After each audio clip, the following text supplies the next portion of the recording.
The banks of the Ohio River as it flows by the community of Madison, Indiana. Population about 13,000 on a soft summer day. Every summer, this historic town becomes the epicenter of speed, tradition, and thunder on water. The Madison Regatta has roots dating back to 1911, but it was in 1950 with the formation of the Unlimited Racing Commission that Madison became a full-time stop on the unlimited hydroplane circuit. What makes the Madison Regatta truly unique isn't just the roaring engines or the spectacular river setting. It's the community. Madison, with a population under 13,000, is the smallest city in the world to own and operate a championship-level unlimited hydroplane. The boat? The legendary Miss Madison. For decades, Miss Madison wasn't just a race boat, it was a symbol of pride. Funded by locals, maintained by volunteers, and driven by passion, she competed against boats backed by big cities and corporate sponsors. Then, in 1971, in one of the most emotional moments in hydroplane history, Miss Madison won the APBA Gold Cup on home waters. The checkered flag is out, the crowd is on its feet, and here's the finish of the Gold Cup race, and Miss Madison has won it.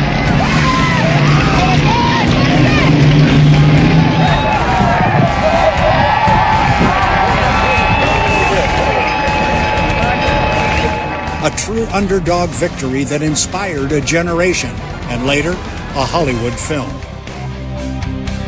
Today, the Madison Regatta remains a cornerstone of the H1 Unlimited calendar. It's more than just a race. It's a celebration of community spirit, perseverance, and the enduring thrill of thunderbolts screaming down the river. In the world of hydroplane racing, some cities host races. Madison lives it.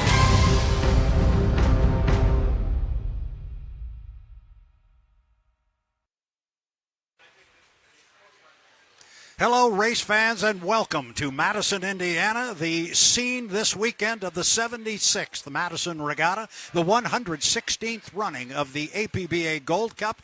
I'm Brad Luce. I'm here with Dustin Eccles, and we are getting ready for a monster weekend here in southern Indiana on the Ohio River. I haven't even mentioned yet, it's America's 250th birthday, and after watching that video we just saw, if you're not excited and ready to go racing, you're probably not a boat race fan. Absolutely. You know, honestly, I got chills watching it. I've seen the story a million times, but just seeing it, being here, and just being in the environment, it's incredible. It really is incredible. This whole setting is incredible. If you're a fan of unlimited hydroplane racing, you know all about the little community here of 13,000 people, and they own their own boat, and they've campaigned it, and all that good stuff. But the story's true, and you go 4 blocks up above us, and you're on Main Street, and that takes you back a good 70 years to a slice of Americana that I don't know where else it is, but it's right up there on Main Street. Yeah, before actually coming to Madison, I didn't know that still existed. Just coming here and, you know, reliving it, it's such a great way to spend the 4th of July and our 250th anniversary. I mean, this is just perfect. Mix in an APBA Gold Cup, and it doesn't get much better. So we were hoping to actually have boats on the water right now. We do not. We are not yet ready to get our unlimited hydroplanes on the Ohio River for our first test session of the weekend. Unfortunately, when we got down here this morning, there was a heavy, thick blanket of fog, and there's just no way that they could put boats out with buoys. They couldn't see their hand in front of their face. It has since lifted. They are working now to set the course. I think most of the Grand Prix course is set, but they've still got to set the unlimited course. And as we talked a little earlier off camera, remember, we're going the big course this time, so they got more buoys to put out. We're going all the way up and underneath the bridge that you're seeing on the screen. Yeah, it's a perfect way to run the Gold Cup here on the big course in front of all the fans on both sides of the river. And I'm really excited that they're going to run the big course, but there is a lot of course now to cover for debris and also to set up. But the course workers this morning have done a great job. As soon as we could actually see the river, there were boats on the water setting the course. So they're doing everything they can do. Yeah, and you just saw panning there on the camera. You saw the start-finish line buoys are indeed set. So if we can get a course set here, we're going to try and get boats on the water and start our program for the weekend. There is some concern about the debris. The river level is very good, but there is a fair amount of debris in the river. They are working diligently upriver to catch that stuff as it comes down, but they're looking closely at that. But the idea is to have boats on the water and testing and then go qualifying both for our H1 Grand Prix and 2 other support classes today. Yeah, there's going to be a lot of action on the water. We just, we have to be patient, make sure the race course is set up properly, and I think it'll be worth the wait.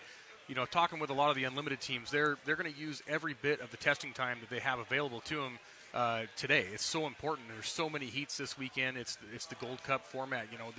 There's a lot of running, so they need to learn every time they go out. And talking with the Grand Prix teams also, they're so anxious to get on the water and learn some setup stuff. All of them are running different engine packages. There's just so much new stuff to try. So as soon as they can get on the water, you can bet there's going to be a lot of boats out there. And if that wasn't enough, we have a brand new race format to debut this weekend. So there's a lot of changes, but we're hoping it's really going to enhance the show. That's what these changes in the race format were done. They were done to enhance the fan experience, make it more understandable to the casual or new fan. And as you said earlier when we were talking off camera, if people would just step back, let's give it an opportunity. Let's see how it works before we just say, no, I don't like it, do something else. Yeah, I think the most important thing we can do as a hydro fan, I'm a fan in front of anything, is give it a chance. Keep an open mind, and hopefully at the end of the weekend, some of the people that are maybe not so open to it are going to say, you know what, this could be a good option. I really think it's going to bring the competition closer. I think it's going to make it should make for better starts. What a place to try this format, though, heading into this turn number 1 with these guys running, dead even, wide open into the Madison hole. So there's just so many different things to start this weekend off, things these guys are thinking of. It'll be a lot to overcome. Yeah, you're talking about lane 1 down there coming out of turn 1. And in football, they talk about the turf monster. Well, there's definitely a corner monster down there in turn 1. Yeah, every time, I've been here, they say, well, we moved the turn. It's not there anymore. And I don't know if it's following the buoys, but it's always in the same spot. And as soon as you think it's not there, that's when it bites you. And you've seen, J. Michael Kelly take some wild hops here. Andrew Tate, I was racing against him in a little 440, and our whole boat went underwater here. It ate up the whole boat. So everyone's taking some wild hops here. They're all pretty experienced with this hole, so that's going to have a lot to do with lane choice today and so much strategy that goes into it as the weekend goes on. Yeah, it's got a history down there in that corner. There's a number of drivers walking up and down this pit area that can tell you they got upside down in that corner. And Steve Reynolds would love to have a conversation about his Gold Cup that went away just coming off the exit pin there in 1979. But that's going to play into this whole lane choice thing. And you and I are going to be talking a lot about race format as we go through the weekend.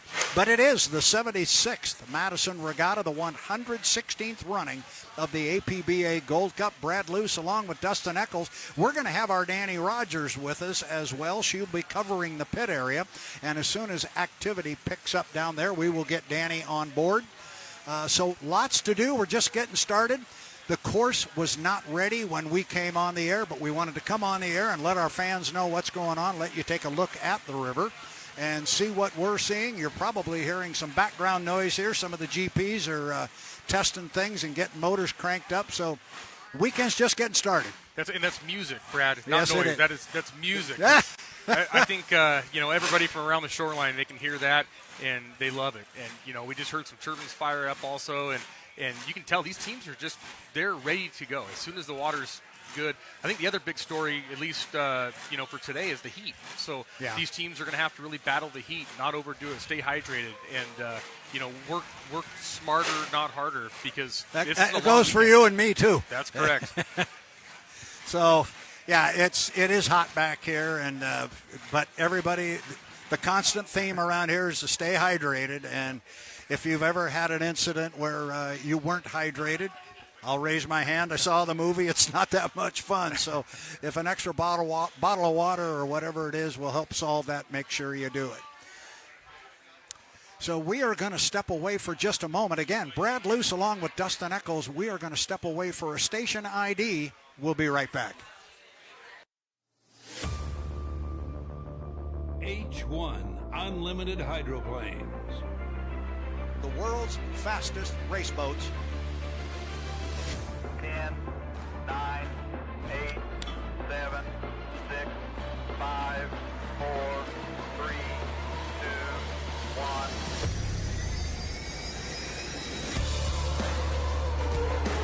Wow, really flying the boat. It doesn't get any better than that. They are going to be side by side. This is for the checkered flag.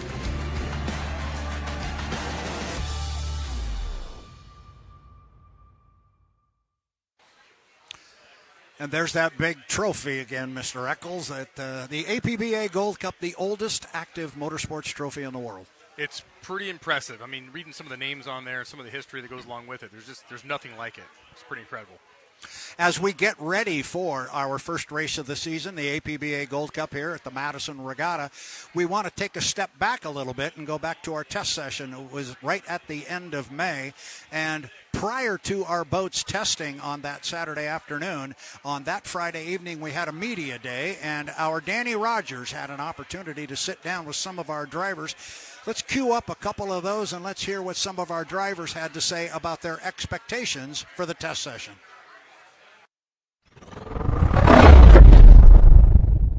Testing for us this year is just seeing what changes we made, or what they're going to do, how they're going to affect the boat, and if we need to keep changing things before our first race. We had the bottom of the boat, we changed how it packs air, how it rides on the water is changed, and just a lot of aerodynamics that we're learning with the boat. So they trust that I know what I'm doing enough, like to where if I tell them, hey, I want to change this or change that, and they can make that adjustment, and they believe I'm telling them the right thing. They don't second guess me on it. Yeah, before that it was kind of rocky. Okay. I mean, not rocky, but it was a little more like, hey, no, we need to do this, and they were like, yeah, sure. And now it's like, okay, well, we'll do it. Crew, we've lost 3 guys this year. And so we're working on replacing them. We've got a couple people now that we're trying out this weekend. Hopefully it's going to work. So it's a crew test too. It's a major crew test this week. We still need more. Okay. So we're trying. I just want to go out and I want to test that the changes we made are actually working. And then there's a couple things I want to change while we're running. Okay. Between each heat, we're going to change a few things just to see if they help or don't help. And then go from there. As soon as we get back to the shop, we'll take that data and work with it and see what we can do to make it better for the first race. The boat just got away from me. We had made some changes, and I wasn't prepared for them. Okay. So I was just pushing it probably a little too hard, and I found the limit of it. Oh, yeah, no, it was very helpful. The boat ever helpful. In the way we did it, it was very helpful. Okay. But it wasn't good. It's not the goal. No. Okay.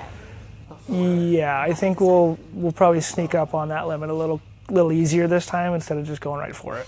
It's like I have a Gold Cup coming up in Madison, and I'm testing for that. So my process of what I'm going to be doing here is preparing for Madison, and we have a set of things that we want to accomplish while we're here, and we're going to get out on the water and we're going to start knocking those out. And it's all data. It's 100% data driven. So we'll get all that data, we'll go back to the shop and we'll look at it and we'll make our choices on what we're going to do for Madison. And luckily for us, we have multiple boats, so we're able to try one thing in one boat and a totally different setup in the other boat, and we can make comparisons and stuff off of the data and see not only if it works for that boat, but what we think it'll work, if it'll help the other boat too. So honestly, it's just shake the rust off for me. I think it's more, see if the changes on the boat are going to work or not work. Try to get prepared for Madison. I think mentally I'm more there than here right now. Whatever we're doing tomorrow is to get ready for the first race of the year. So make sure the equipment works the way you want it to more than anything though. hopefully I didn't forget what I'm doing. There's only so much you can do with these boats within the rules to kind of get the performance that you might want out of them. So a little thing here, a little thing there, and we'll hope for the best. Honestly, I think just focus on consistency, trying to do the same thing time in and time out every time I'm in the boat. That's a big thing for me. I think when I'm on, and when I'm not, I'm not. So evaluating myself, that might be something I'd like to work on and focus on. No, testing's laid back. I mean, there's some nerves because we are trying things, you know, and the last thing you want to do is hurt the equipment, and so, but you're also trying to see what you can get out of the equipment. So you're pushing the limit a little bit, and so, you know, you just got to stay on top of your game and just give as much feedback as you can when you're out there testing. You got to take advantage of the time that we get to test, because we don't get a lot of time to do that. The biggest thing is a lot of the hard work came off the boat in the off season, so it's just making sure that everything is the same as it was last year. And then once all that works out, you know, and then having the new motor, just, you know, getting Dad back on that, and then trying some stuff. I'm excited for this year. You know, the guys worked hard and on both boats, and you know, just basically go out there, get good feedback, and just see where we were last year, and, you know, compare the 2 years, and hopefully we're going in the right direction. For myself, just, you know, like, I just, like, for the team and everything, I want to, you know, we're all here to win national championships and win races, and I'd like to do that, you know. You know, I want to see our team succeed, whether it's myself or Corey. But yeah, I just I want to build off of our last win of last year, and just try to keep that momentum going. And you know, we tried a lot of things, and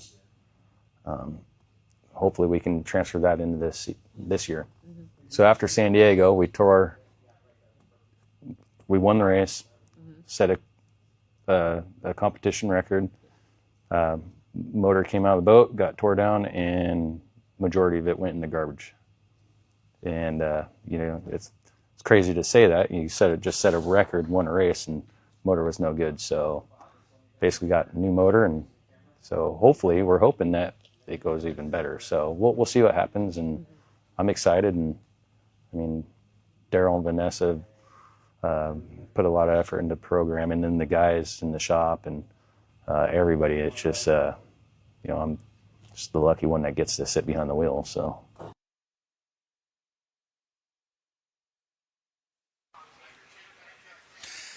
Welcome back to our broadcast booth. I want to welcome Danny Rogers to the booth here with Dustin and I. Good to have you here. You conducted those interviews that we just saw. Yeah. But before we get there, Dustin and I already had a conversation about this wonderful community of Madison, Indiana. You haven't been here before. Have you had a chance to be up on Main Street? I had never heard of Madison, Indiana before I got here today.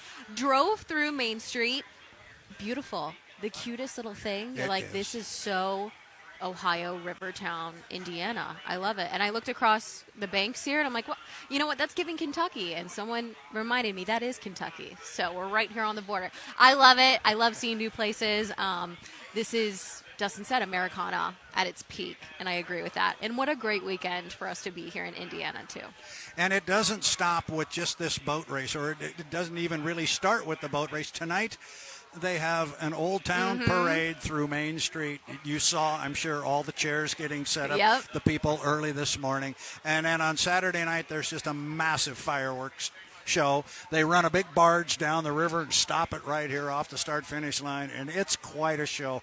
It really is that slice of Americana. Yeah, I agree. And yeah, you're right. It's not just about the boat racing. Here, it's literally everything else. I can tell that these people, even in surrounding cities, like this might be their favorite weekend of the entire year. How everyone just comes together, and I'm glad hydroplanes are at the center of it. And lest we forget the music festival, which will go on this weekend too. They got a full-blown concert going on. I heard it yesterday. Yeah, they're good. So It's quite a weekend, and it is the biggest weekend of the year here, Indiana football notwithstanding. So they kind of had a big year Go Hoosiers. this past year. So let's go back to those interviews that you had with the drivers. That was the night before the test session. Yeah. And it was interesting to hear some of what those guys were saying. And I want to come to you, Dustin, on that. Corey was talking about testing all this stuff, and he says, really what we're looking at is data. It's all about data. Data, data, data. Talk a little bit about that. What does he mean by that? Well, and I was kind of thinking that's what they were doing, looking at the way they were turning and where they were actually running out of gear. You'd hear them start to pedal the throttle at a certain point in the straightaway, and I'm thinking, that's not a Tri-Cities setup. But if you look at it and the way they're accelerating off the corners here, they're trying to learn from Madison. And so they're learning what gears they need to run, what setup, what wings, and they're trying to think ahead, and that was very smart of them. I mean, those guys are some of the smartest people in the sport, and they weren't the fastest that weekend, but I guarantee you they came home maybe knowing the most. So I was pretty impressed, and there's so many different scenarios that they can put the team in a test session to where they have time to go back and fix it and change things. But when they get to the actual race, they don't have the time to do it. So my hat's off to the strong guys. They used that session for exactly what it was for and got everything they could out of it. And I would have to think they had a very good test session in there.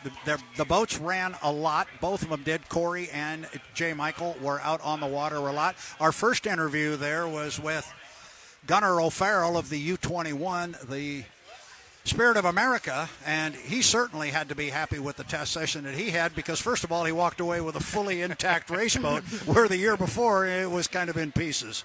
Yeah, and you can see Gunnar's confidence. Every time he's out on the water, it gets better and better. And you heard in that interview, the team is starting to believe in him, too. The feedback he's giving is good, positive feedback. He's got enough seat time in the boat to where they're starting to trust what he's saying. And when he says, hey, it's getting loose here at the end of the chutes, they can say, yeah, I believe you. Let's make a change to it, and let's get him comfortable. Because making these boats comfortable for the guy driving it is so important. It might be a top-notch boat for somebody else getting in there, but for Gunnar to feel comfortable in there, that's the most important thing they can do.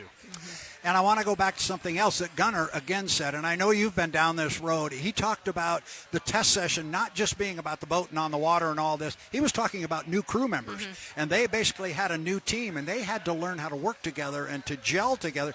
You've been there with that. I remember with Bucket List. Oh, yeah. You got right in the middle of all that with new people. Yeah, when most of these guys are volunteers. The people on these teams are volunteers, and so it's hard to fly them across the country just to, work on the boat on a Saturday or something. So the test session's the first time they really all get together and can be together and join and gel and know that, hey, if we have this problem, what are we going to do to fix it? And where are the tools at?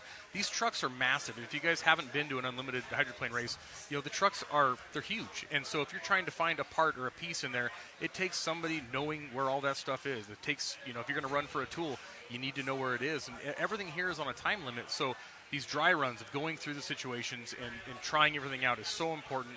So when you get to the first race of the year, the Gold Cup, the most important race, arguably, you're ready to go. You're not just here spinning your wheels. You can make changes and go with it.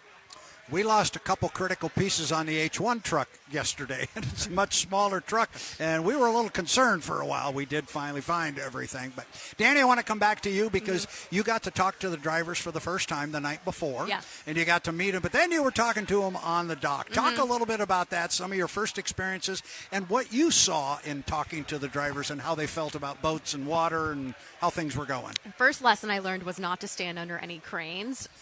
That is, I think, the number one rule down there on the docks. Don't stand underneath a crane hoisting a boat.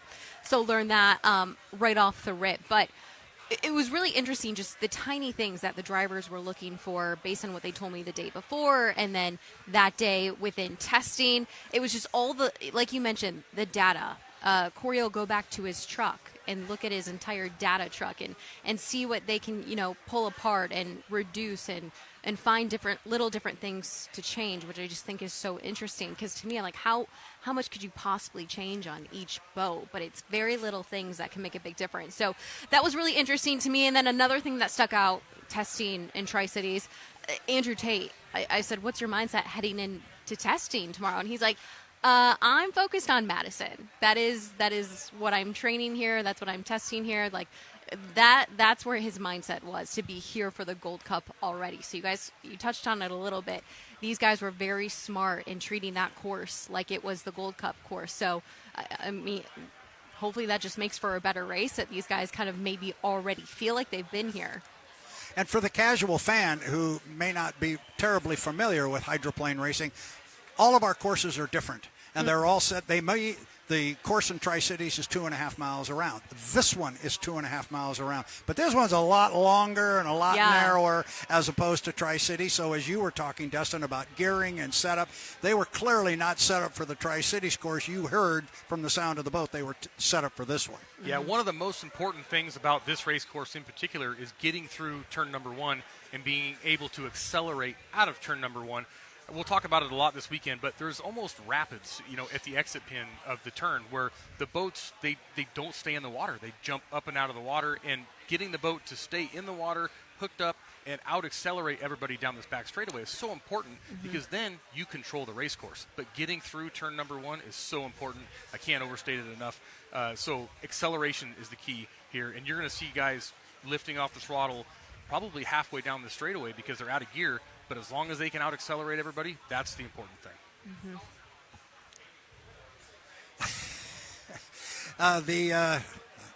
Had a little question come through the air there. Dustin, the 2023 final here, you had a little experience here on this course, and it wasn't down there in the first turn, but it got you. Yeah. See, we had a lack of downforce, I think is what that was called. No, so we actually found out later that we hit a piece of debris, which is kind of what we're talking about right now, and actually lost a little bit of the right side sponson, and the boat reacted differently than how it had. And as soon as it started going up and getting away from me, I gave it all the canard I had.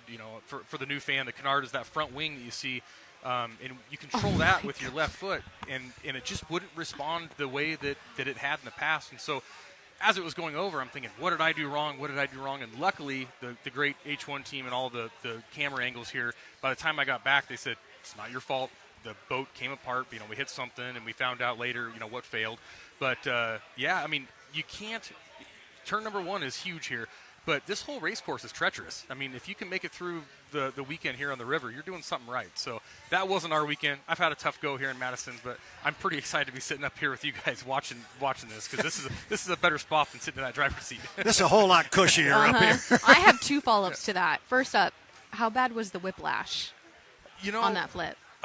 Luckily on that one, it wasn't terrible because the seat that we put in before that season was the best seat you could ever put in. And it was this crazy foam stuff that some of the guys are running. It's expensive, but I walked away from that because of the seat. And the structure underneath the seat broke, and it crushed everything into the bottom of the boat. But I was totally fine. So everything worked out exactly the way it was designed. And secondly, we already heard it this morning, the debris talk within the Ohio River. If I see, let's say a rabbit or a squirrel run across a street, I'm dodging it. Can you possibly dodge debris here? You really can't. You do your best, obviously, if you can see something way ahead of you. But the scary thing about this river is most of the stuff that is floating down the river, you don't see. It's right below the water line. So what the fans are seeing right now going down the river, it's kind of like an iceberg. There could be a giant tree hooked to that little branch that you're seeing sticking out of the water. So luckily we have some spotters and some other boats upriver that are trying to look for debris and stuff. But I've seen telephone poles, refrigerators floating down here. When people talk about the stuff here in Madison, it's pretty crazy. So they're doing a great job right now, getting the race course cleared up. Okay. And I think we have some stuff coming down on the Kentucky River that, we had some storms recently, but they'll get it all dialed in. And these boats are so sensitive to debris hitting them, as you can see, that they're going to be safe. They're going to make sure the race course is right before we put any boats out on it. Wow. That will be a constant story that we will talk about all weekend, and it's just part of the intrigue of this particular course. We were talking about all the courses are different, and this one mixes in the debris factor, maybe more so than anywhere else that we will go. We've already talked about a little bit about our new race format. We haven't gotten into that, but we will. We'll get into great depth with that. We've got a lot of stories that we can talk about coming into the 2026 season. And one of those is the return of Jimmy Shane. Jimmy Shane last raced in 2022. We all know how successful he was, and he loves this river. He owns this river. And everybody is excited for his return. He stepped away from the sport to spend more time with his family and got his kids racing, and he's having a ball doing that. But all of a sudden, he signed on to drive for Bruce Ratchford and BWR Racing, so he will be driving the red, white, and blue Miss Apollo. Got to be a favorite on America's 250th birthday. But he's back in the sport and back in Madison, Indiana. We're going to be talking a lot about him. Jimmy had some comments about his return. Let's cue up the tape on that and hear what Jimmy had to say about it. So what brought me back? Well, I mean, I did miss it. I missed the competition. I missed the speed of the boats. I missed the, they're amazing machines to drive. They really are. It's just such a unique sport. And there's not many opportunities for rides and seats in these boats.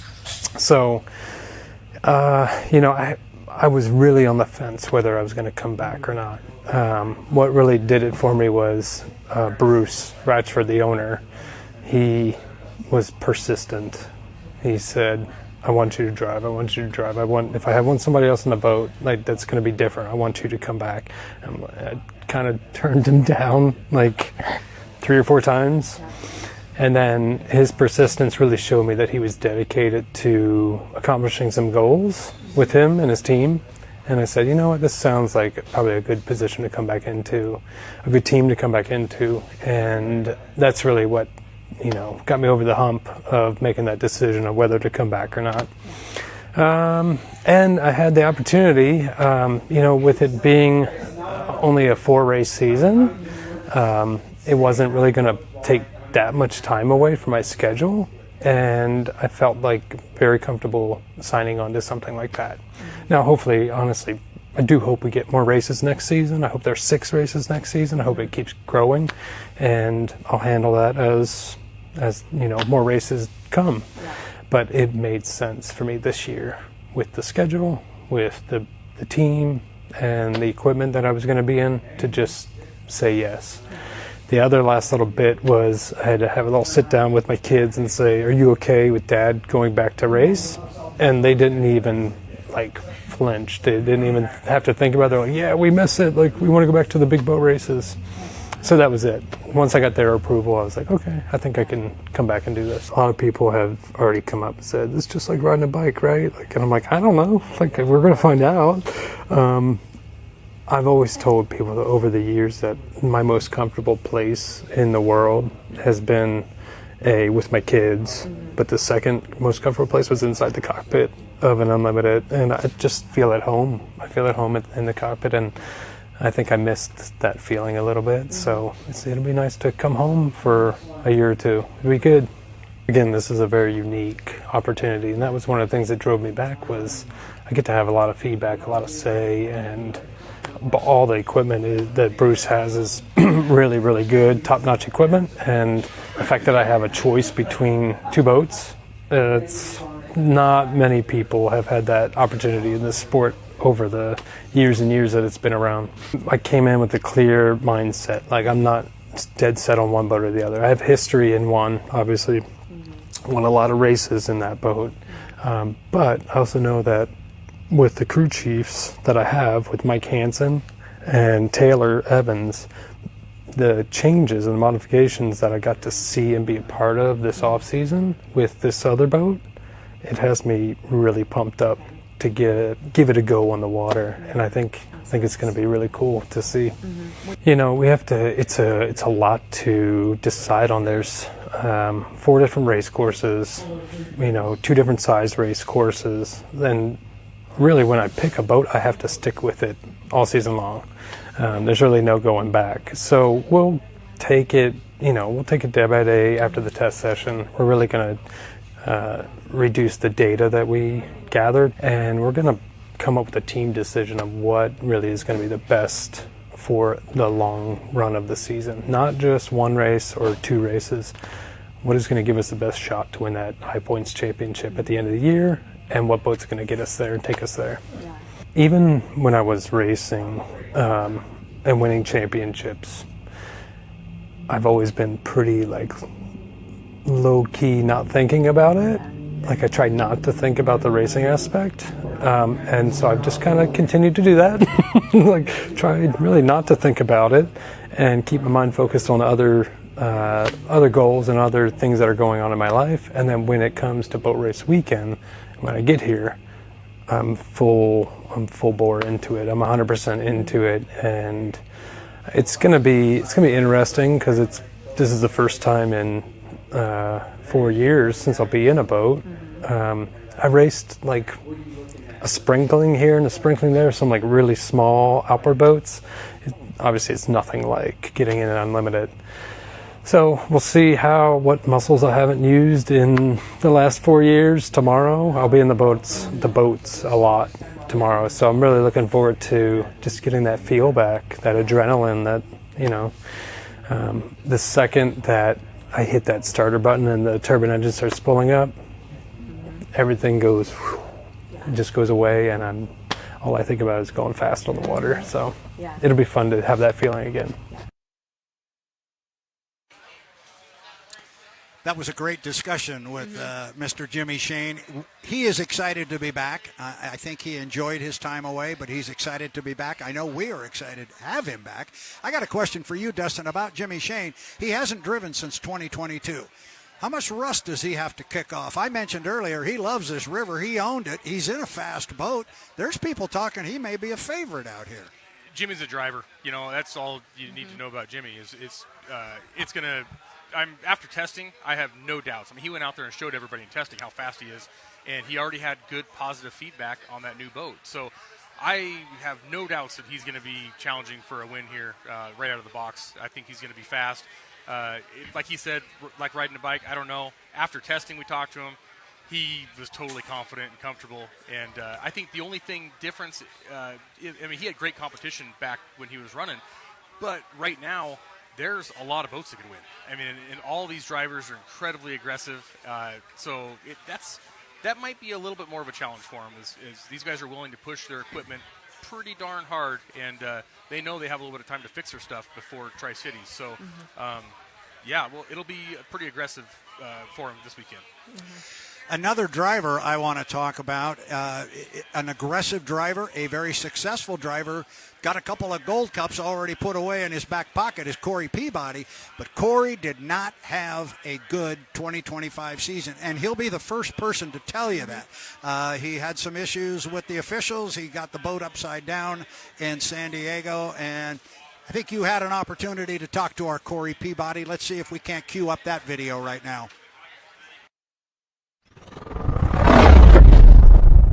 Well, last year I had a shit year last year. So, 2 years ago I won every single heat until the last race. And then last year I had just accident after accident after issue after issue. And I don't want that. I don't want that for me. I don't want that for my team, Watching my team, with their butts in the air working on a boat all weekend long is not what I want. So, for me it's just bringing the boat back in one piece. And, we'll see with the improvements that we made over the off season, and we'll see what that turns into. I put last season way behind me. So, for me, last season, my everyday reminder of last season was fixing the boat all year. I was the one grinding on the boat, fixing the boat, and making it what it is right now. Me and Brian Gibb, as far as the hull goes, doing all the composite work and the grinding. So that was all me and Brian. And then, I have my guys that do the electrical and my guys that do the fabrication and stuff like that on the aluminum and titanium and stuff we do. But as far as grinding on the boat and putting the boat and building the parts, it was me and another guy. So it was, don't do this again for me all year long, because it's a lot of work to fix the boat. And when the boat came back the way it did from San Diego, it was just yard sale of parts and hundreds of $1,000s in damage. So I don't need that. And my reminder was, people ask me, does it hurt? It hurts the next 6 months when you're fixing the boat, not the accident. You get out of the accident, you go to dinner, it's the next 6 months of grinding and laying glass and carbon and building parts. That's what hurts. I think I have a much more appreciation for it because I'm the one who has to fix it. You know, that's what I do, and I don't want to fix something because I did something stupid. But I mean, it's happening. It happens. It's racing. You know. So, but for this year, with it being the assigned lane format, you know, it's just being smart about putting ourselves in the right position. You know, so don't do stupid stuff. It's a really good core group at my shop. You know, so that's good. That kind of keeps you motivated. You know, and then having a good owner is a big one. And so, you know, the owner kind of, when you become as close as you are with the owner that I am, it just kind of like you do whatever it takes, and it just is fun. Like, life is fun. There's nothing about life that sucks. Life's freaking awesome. So that's the motivation, because life's so good. Want to come back to you on this one, Dustin, because I got to think some of that rang true. You've done that grinding. You had to do that extra work after a boat got upside down. Yep. That's a lot of work, and it reminds you every day when you go in the shop, this is why I can't do this. It's a ton of work, and, you know, you really start to second-guess yourself, you know, in different situations. You find the boat, you know, in a tight situation, or you see a problem coming up ahead of you, and you start to think, do I want to be laying underneath this boat tonight, grinding, you know, on carbon all night and being itchy? And, you know, I think Corey has seen both sides of it. And, of course, you know, being the team manager, he sees all aspects of it. So he knows better than anybody that it sucks, you know, to break these things up. And, you know, it's expensive, and the parts are hard to find sometimes. And a lot of the stuff in these boats you have to make by hand. So, no, it's terrible. And I think, you know, one thing that's sinking into him, and it's been told to me a million times, you cannot win a national championship this weekend, but you can lose it. So that's got to be in the back of their minds. You know, it's the Gold Cup. You want to win the Gold Cup, but you don't want to be fixing a boat all weekend and everything else. So, yeah, he's a smart guy. When before we even went to that interview, the comment was made that he was another aggressive driver. You have to be aggressive if you're going to be successful in one of these things.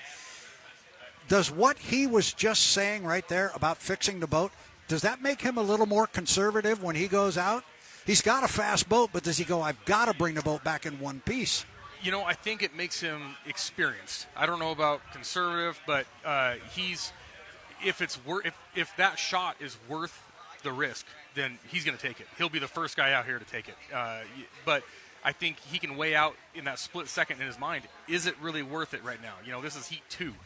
Is it worth pushing it right now? You know, this is a marathon. It's not a sprint. You got to make it through the weekend. You got to, you know, all this stuff. But I think that's experience. And, you know, that's one thing about the owners. They're a little reluctant to put a new driver in the boat who's trying to prove himself, because they go out there and they try so hard all the time, you tear up stuff. And I think Corey's a good example of somebody that's getting some heats under his belt. He says, you know what, it's not worth it. Right now it's not the time, but when the time comes, I'll put the hammer down.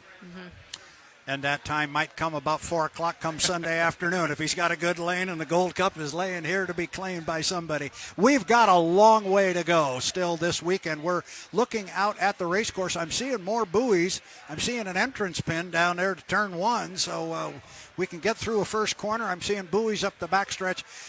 We're monitoring the officials right now, making sure we understand what the situation is with debris in the water, because as you were talking earlier, we're not putting anybody out there to put a boat in a bad situation to tear up some equipment. But when it's right, we can all be very confident that it is right, and then our drivers can go out and push, and we'll get our test session underway. It is the 76th Madison Regatta, the 116th running of the oldest active motorsports trophy in the world, the APBA Gold Cup. I'm Brad Luce. That's Dustin Eccles, Danny Rogers. Danny, I think we're going to cut you loose in a couple of minutes. We're going to step away for a commercial break, and when we come back, I think we'll have yet another special guest to sit in your chair. But are you ready to go? I'm so ready. Yeah, let's get this thing going. Let's get this party started. Come on, Madison. Let's go. She's ready. We're ready. We're going to take a break, and we'll be back in just a couple of minutes. Stick with us.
H1 Unlimited Hydroplanes.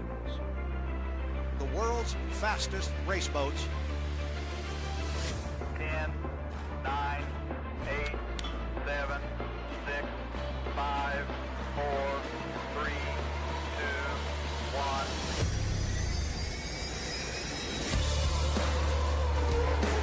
Wow, really flying the boat. It doesn't get any better than that. They are going to be side by side.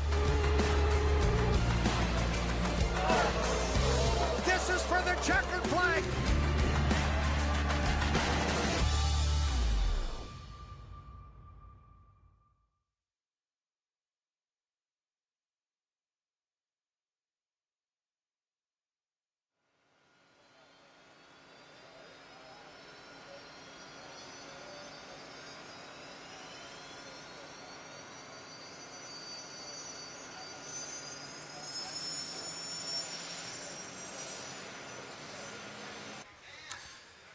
And hello, race fans. Welcome back to the start-finish line tower in Madison, Indiana, on the banks of the Ohio River, where we are getting ready to compete for the 76th Madison Regatta, the 116th running of the APBA Gold Cup. And I'm joined by a couple of special guests here. I thought I was just going to have one, but let's start with Jeff Ayler down there on the end, the longtime voice of the Madison Regatta and very dear friend, done a lot of races together. It's good to see you again, bud. Brad, good morning to you and Jonathan. My regatta is complete right now. Day number 1 on the H1 Unlimited live stream via YouTube. Let's get this thing cranked up.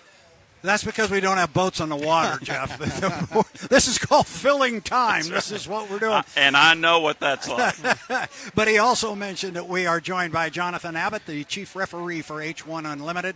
I want to see boats run. Everybody wants. Even you want to see boats most run. Definitely, we want to see boats out on that course. And as you were just saying, Jonathan, the only time we invite you on this thing is when you got to break some bad news. How come we don't have boats out on the water yet today? Well, first off, heavy fog this morning. Yep. Typical, we get this often here. Couldn't get the course set up in time, so now that's currently what's going on. We're setting up this course. And then the other issue that we got a lot of debris floating down the river right now. It seems to have calmed down a bit. I'm still seeing some, but once this course is set up, I'm gonna have to go out on the course with Matt, my assistant. We're gonna have to analyze the situation and see where we're at in terms of how much debris is actually floating down this river before we can give the green flag. And I'm assuming you're coordinating all these efforts with the regatta personnel, with our own safety and rescue personnel. And then, as you said, you yourself will be out, and it's got to pass your blessing before anybody goes. Oh, that's exactly it, right? We've seen some big logs coming through, and we got to always prioritize security and our driver's safety, and we want to keep everyone in one piece. So, like I said, I'm hoping things clear up. We really, really want to. We got beautiful weather. So once this course gets set up, hopefully we can take a good look at this river, and hopefully Mother Nature will cooperate, and so we can get some boats out on the water. Yeah, aside from the debris, the water conditions are beautiful. Yeah, it's great. Absolutely gorgeous. You know, no winds, hot temperatures. So, like I said, I'm really hoping that we can get boats out there. We have to. You know, we're at the Gold Cup. We're here to race. Yep. Fans want to see boats on the water. But like I said, we got to put security first. I have no doubt that we will eventually get there. Jeff, you're the local guy here from up on Rikers Ridge, right up here behind our downtown Madison location. Tell me a little bit about the dynamics of the river level in the water. It's not just the Ohio, it's the Kentucky River. You got all kinds of things to watch. Well, south of here last weekend, boy, the state of Kentucky received just unbelievable amounts of rainfall. Like southwest of here in Elizabethtown, Kentucky, reported some areas of 16 inches. And that trickled to the east, and were reports of 8 inches, 10 inches. And what this river does, the Ohio River, the Kentucky River, which is 12 miles east of here approximately, the mouth of it flows from south to north, which is very unusual, and it goes into the Ohio River. And the Kentucky River is our biggest culprit over the years when it comes to this race course here in Madison. The dam system is not good. And, boy, it can pick up a lot of debris and trash because earlier this week, say if you'd cross the Milton-Madison Bridge right now, you'd see a good debris trough close to the shoreline. And we see some there right now. There's some logs in the middle of the race course. But, Jonathan, to your point earlier, I got down here about 8 o'clock. From our view here, at on the judges' stand, it looks like it's subsiding some. I think we're trying to get into this issue right now, what we're not seeing underneath the water level, and a lot of fans don't understand that. You can see it visibly, but once that clears, you still got that stuff underneath you can't see. Exactly, right. Like I said, from now, you take a look now, and everything looks good. And, a couple minutes later, whoop, now here comes another log and stuff that are floating just below the water surface. We had one on the front stretch. We were able to remove it. It was stuck. It was jammed in there. It took the police boat quite a bit of time to get it unjammed. All the efforts are getting put into place. We're going to have boats down into turn 2 to try catch everything. We have 2 boats that are going to be out there, so it's just going to have to be to analyze it. Can we safely do this? And hopefully, have less and less that we can catch. And Brad and I have been friends for years and years, and I was already computing in my head mentally how the week would go. I got to Sunday, and I was thinking ahead of time by the forecast and what had happened over in Kentucky with the rainfall, and I thought, we get to Friday, in my mind only, it might be marginal. It might be later in the day when we get boats in the water, but when we get into Saturday and Sunday, not a lot of projection of rain in Kentucky, and, of course, to the east and northeast of here. I'm looking at Saturday and Sunday to be real good. It's just today right now I think we're going to have the biggest problem of the 3. And you do know that we record all of these broadcasts, so what you just said, we might have to play back to you tomorrow. Remember that, Jonathan? Yes, for sure. We'll come back to Mr. Taylor. I've got my Powerball ticket tomorrow night, so hopefully it will come in with the debris projection. We got to have debris cooperation. There you go. Exactly. One thing I've noticed, and I want to ask you, Jeff, because you're the local guy here, but it seems to me, I don't remember the river flowing this slowly. Is that just a factor, or is that just me not remembering right, or is it the level of the river? Or I'm going to take a guess because I mentioned the rain in south central Kentucky, but to the west of here, down around the Evansville area and southwest Indiana, man, there were tons of rain. Amounts, like I mentioned earlier, was just unbelievable. Now, I don't know if that water down there is pooling, that might have an effect with the current up here right now. So I'm sure all the dam systems are in coordination with each other. And Markland Dam, about 25 miles east of here, we need your help this weekend. I wish you could come down and block off that Kentucky River, but we've known that for years. It's just impossible. The Kentucky River here, like I mentioned earlier, about 12 miles east of Madison, that is the major problem when we come to water activity here in July. On a river that flows backwards. I say it does. From south to north. I think one in South America does the same thing, doesn't it? So, Jonathan, at the drivers' meeting, and then we'll let you go because you got a lot of work to do. At the drivers' meeting this morning, there was a comment made or a suggestion made that all of the drivers, when you're ready to go out in the rescue boat and take a look at the course themselves. Would that still be part of the plan? We're going to see what time permits, where we're at. I think right now I just spoke with Kyle Bipes. I told realistically we're going to aim for a 1 o'clock start. I think that's realistic. That's when we can get the course set up. I'm going to personally go out on the boat myself with Matt, take a look at what conditions are, and then if I need, and I think that I need to have the drivers out there to take a look with me, then I'll gladly do it because, like I said, they're the ones putting their butts in those boats and going out there. Absolutely. Jeff, I think we ought to cut this guy loose and let him go do some work with Mr. Bipes and the Regatta people and clear up this river. Well, Jonathan, thank you once again for being the chief referee with H1 Unlimited. And as a local resident of Madison, but really Rikers Ridge, welcome back. You do a great job, and let's just hope we can get some boats on the water. If we can get qualifying in today, that'd be a huge plus going into Saturday and Sunday. That's exactly what I want to get qualifying Absolutely. in because that would be if great. we can't get that in, that's a huge block off of tomorrow, right? I've always said it, testing and qualifying, that's about 4 hours that we need in a scheduled day. So if we take that away from Saturday, that's taken away from heat draws. So thanks for having me. It's always a pleasure being in Madison. Welcome. And I'll get back to work here and try to get some boats out on the water. And you know the places to go, Red Pepperoni, Bellows Pizza and Hinkles, and go to Shipley's Tavern for a cup of coffee. For sure. Thank you. All right, Jeff, the Traveling Chamber of Commerce. We're going to let Jonathan step out of here. Thank him very much for stopping by. Go get the river cleared up, my friend, and we will, as you said, And as you were just talking about with him, Jeff, if we could get the qualifying done today, that'd be huge. Oh, it would be huge, Brad, because that eliminates adjusting the schedule on Saturday. And, every boat racing schedule that you and I have worked or been to, they generally change. But this is a factor here. It is safety. And hopefully as the day trickles on, some of this debris will pass by. And we're just worried mainly now for the debris you can't see under the water. But our safety and rescue team, along with H1 Unlimited personnel, will do their best to monitor it. We want safe racing. We don't want a demolition derby. No, we don't. And it's no secret the H1 Unlimited fleet is not exceedingly deep. And the comment was made this morning at the drivers' meeting. We're coming into town here with 7 race boats. We want to walk out of here with 7 race boats. Absolutely. And it's all about safety, and we want good competition. And I'm really looking forward to this first race of the H1 Unlimited season with this new starting procedure. I've always been a traditionalist, as you know, but I mentioned to Tim Torrance last Saturday on Coach's Corner on WORX. Tim had me on as a guest, and it's hard for traditionalists to say, but it is 2026, a lot of different things in the world, and I like the idea. I think now it's about perception and product, and as a fan, I think I would like to seen it maybe implemented 2 or 3 years ago. And you and I talked about the thing that was the trouble.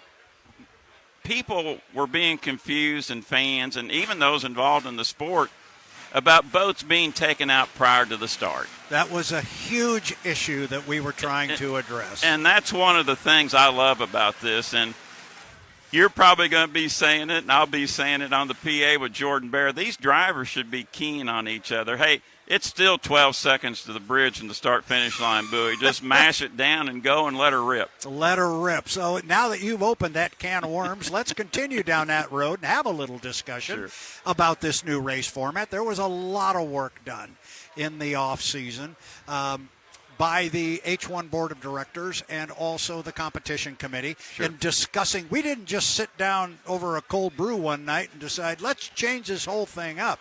There was an entire process involved in doing that. We went through that process.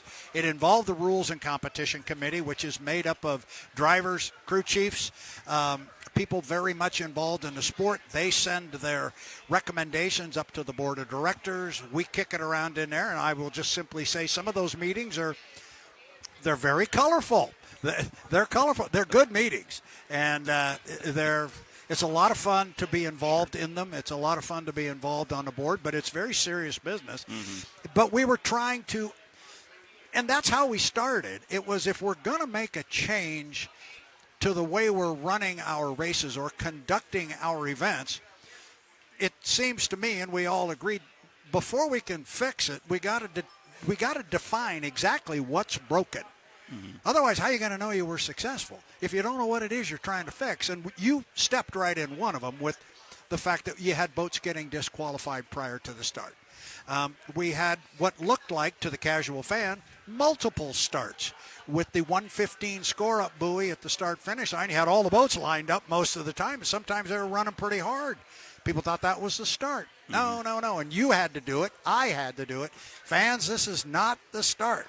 We're still a minute 10 away and that kind of stuff. And so that played into it. And then the whole thing is make it easier for the fan to understand. I applaud H1 for that. Absolutely. Make it easier to understand. And then at the end of the day, increase the competition on the water. And we talked before we went on air, Brad, and eliminating the shenanigans in the warm-up period, which we have called over the years the race before the race. It is going to take an absolutely bonehead move from a driver to be eliminated prior to the start with this format. The only thing I can think of is obviously misjudging the course going in the safety zones, and also, too, maybe losing your way on the race course and cutting off somebody blatantly in the warm-up period. Those are the only things that I could see could happen to a driver taking themselves out prior to the green flag. I mean, to me, it's easy peasy, 1, 2, 3. I think it should work well. The most common penalty within our racing over the last 4 years And we've gone back and looked and pulled up every single penalty in every single heat. The most common penalty is jumping the gun. And we are putting that out there as a pre-race penalty. So that counts into the pre-race things. And it should be still. It should be, because you got over before technically it started. What's interesting is the race format we ran the last 2 years, we incorporated that score-up buoy at 1:15 at the start-finish line, and you could not jump that line before 1:15. So all we did really was give you 2 opportunities to jump the gun. It's amazing to me, in 2 years, nobody ever jumped the score-up buoy. They never did. We had 1 penalty when somebody not keeping a hand on a boat in Seattle at the 5-minute mark, and that's gone away now. Yes. We don't care about that. But we looked at all the penalties, and we got to get them out. And you're right. Unless somebody gets lost on the course and their timing's all screwed up and they jump across the course and cut somebody off or drive through a DMZ, hopefully everybody goes into that first turn legal. The clock start was the way to go with this format. This is not the Indianapolis 500 or the Daytona 500. This is hydroplane racing, and the Gold Cup final is 5 laps, where those races are 200 laps. Lap 1 here at the start, you could lose the race. Those 2 other events, you got a little time to make up to get back to the front. Yes, you do. And just to be clear, I don't want our fans to listen to what I just said about jumping the start and the starting clock and the most common penalty, etc. We still are on a clock start, so you still can jump the start. That still could happen. That is still out there. And it will be a 1-minute penalty, correct, this year on a gun jump to elapsed time? I'm sorry, say that again. I was handed a note. That's all right. In 2026, when a driver jumps the gun in H1 Unlimited, it will still be a 1-minute penalty on elapsed time, not the 1 lap. That is correct. Okay, great. And then there's that whole piece to the puzzle, which gets real interesting. It was almost like an afterthought in the rule book when it got tossed out there, that all of our preliminary heats are going to be inverted. And we're going to look at the boats and the amount of points they have, and the boats that have the fewest amount of points will get to choose their lane first.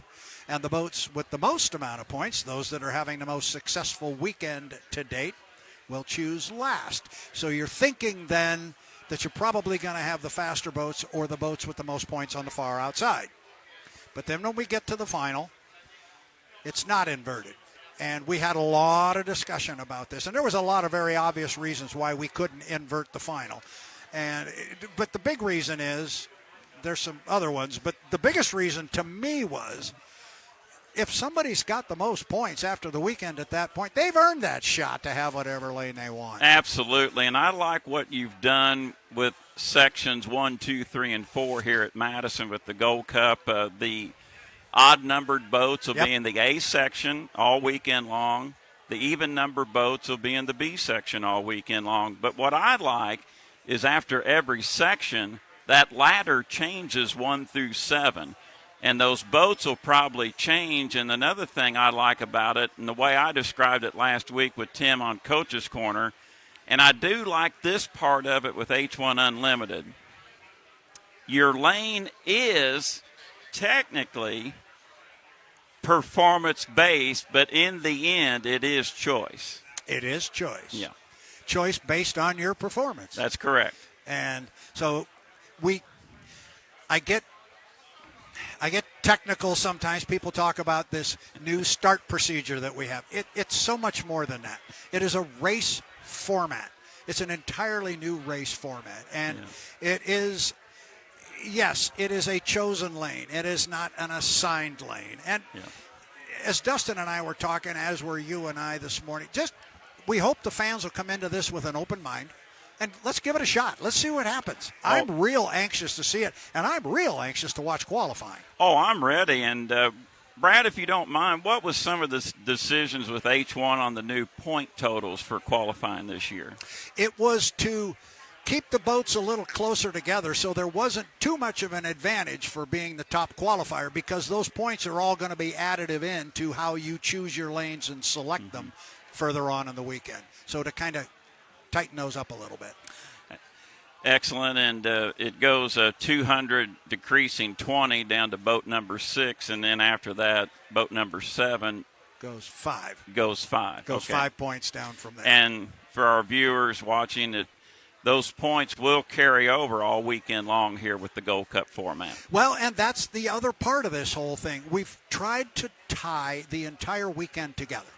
From the time you go out to qualify to the time you put your boat in the water for the final heat, everything is tied together. The one thing you don't want to have happen, you don't want a DNF, and you certainly don't want to get disqualified on that DMZ thing you're talking about and come out of a heat with no points, because you're going to put yourself behind the 8 ball as you work through the rest of the weekend. Absolutely, and I think there's a lot of strategy involved in it. I mentioned to Tim on a Coach's Corner last Saturday, and we're just playing scenarios. Let's say Andrew Tate's the top boat going into the Gold Cup final, 3 o'clock on Sunday, Eastern Daylight Time. I could see Andrew taking lane 3. Absolutely. To get into some clear water, keep up the RPMs in turn 1. The only driver that I could see in this 7-boat fleet that would have lane 1 by performance and stick with it with choice is Jimmy Shane. Reason being, that 2021 Gold Cup on the buoys in turn number 1 was masterful. I don't care if he's been gone 4 years or not, he's still got it. We were just having that discussion. Dustin and Danny and I were talking about it. Yeah, he's been away for 4 years, but how much dust has he got to kick off? I was asking Dustin his opinion of that, and we saw him at the test session. He looked like he hadn't missed a beat. I mean, the boat looked real. Both boats, he ran 2. They looked great. I thought they would bring the other one back, but I did too. Not revealing secrets, but I understand this one turns a little bit better. And if it turns good, and if he's in lane 1 by performance and keeps it his choice, look out. Well, and that's where it gets fun, because if, to your scenario, if Andrew gets the first choice of the lane in the final and he goes, I want to be in lane 3, and the next choice is Jimmy, and he goes, well, you know what Jimmy's going to do. He's going to jump inside you. You're going to have to drive around him. Do they rethink lane 3 and instead choose 2? It's going to get – that will be the chess match, and it'll be very interesting. Well, my dark horse, which the first Saturday in May, I wish it would have been Golden Tempo with my selection, but it wasn't. It wasn't. But the one coming back to the sport, and supposedly a lot of people tab as maybe the fastest H1 Unlimited. Yep. We welcome back Dylan Runne and the Bucket List Racing. Are they a dark horse? No. Are they a threat? Yes. How he adapts? He's in it. He's definitely in it. And I'm very anxious to watch him. And the other thing, and I alluded to it, that it was almost an afterthought, but when we get to that final heat, and forget being in Madison, Indiana, let's say we're in Tri-Cities or Seattle or San Diego, where the inside lane is where you're going to want to be. Absolutely. You can only choose that inside lane and lane 2 once per season. Now, that's got to be explained. The boat with the most points on the weekend can only choose lane 1 and lane 2 once. We got our engineer director, Nick Kish, trying to get your attention. We got a special guest coming over here. You want me to leave or you want me to stay?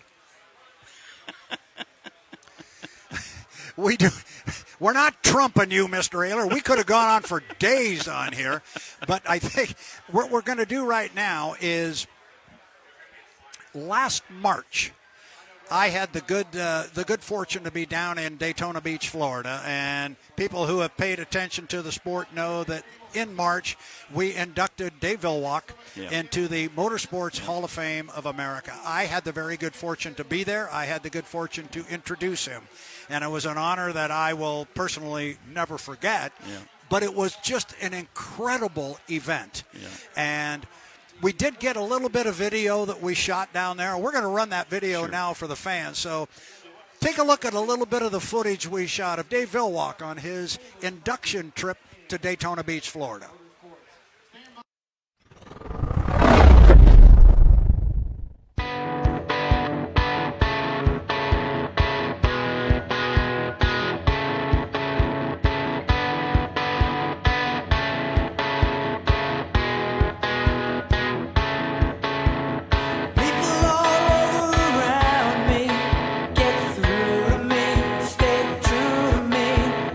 If I encounter any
So Brad Luce here with H1 Unlimited, and I am standing in the Motorsports Hall of Fame of America Museum in Daytona Beach, Florida, and it's been a big night here at this particular facility, and we're not done yet with everything that's going to happen, because this guy right here, Dave Villwock, the winningest driver in H1 Unlimited history, is in the process of being inducted into the Motorsports Hall of Fame of America. And I say the process, Dave, because they unveiled your bust tonight, which will be displayed here into perpetuity. But tomorrow night we got the big black tie affair. Has all of this sunk into you yet? I'll try not to screw anything up. I got like 24 hours that I can do something wrong. I'm not sure what that is yet, but I'll try. So tell me about the display case. They just unveiled this about 45 minutes ago. Pretty cool stuff, and I assume you were sending them stuff. Yeah, it's a time capsule. I guess Joe Little didn't have much stuff, but I wanted to include, I wanted, there's a button for Pico, although I didn't have any pictures left. Everybody else has pictures, I don't. So there's a little bit of Pico, some of the Elstrom deal, some of the Qatar thing, the Budweiser helmet, and I had a couple of cards and some old pictures that came out. And then, of course, the 2025 Gold Cup, that had to be in there. So they got the first and the last. Yeah, I like that one up there with the Coors Dry. That's pretty good stuff. Yeah, I got the porn stash. So you remember that day at all? That was your first race. Yeah.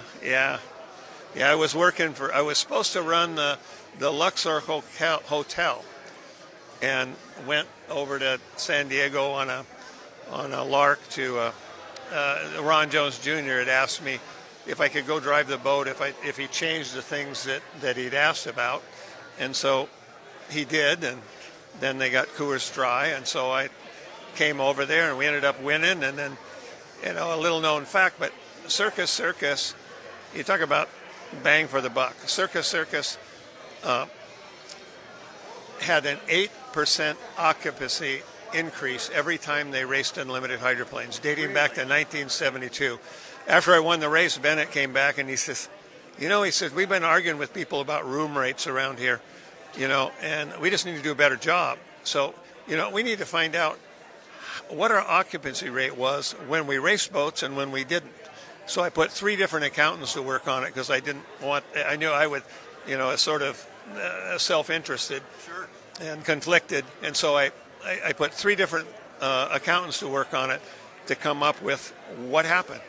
What was our occupancy rate? How much did we gain from racing hydroplanes? Turned out the worst year dating back, and this was in 1992, dating back 20 years in 1972, worst year they were up 8%. So that was millions and millions of dollars for the casino. So Bennett threw the reports back at me over his desk and says, looks like you got to go racing again. We got to fill this hotel. We got to do more of this. So here it is. Yeah. So he is Dave Villwock, and he is a member of this year's class being inducted into the Motorsports Hall of Fame of America. It's been a big couple of days, but we're only about halfway through. You got a big luncheon tomorrow. Then you and I are going to sit on a panel, and then we got to pull out our black ties and look real good tomorrow night. Yeah, well, it's a special thing to be, when you think about A.J. Foyt, Earnhardt, Wallace, all the Mario Andretti, all the really, truly special people get in this particular Hall of Fame. And so real lucky to be here and be a part of it. And you are part of this Hall of Fame. You are part of that group of people you were just talking about.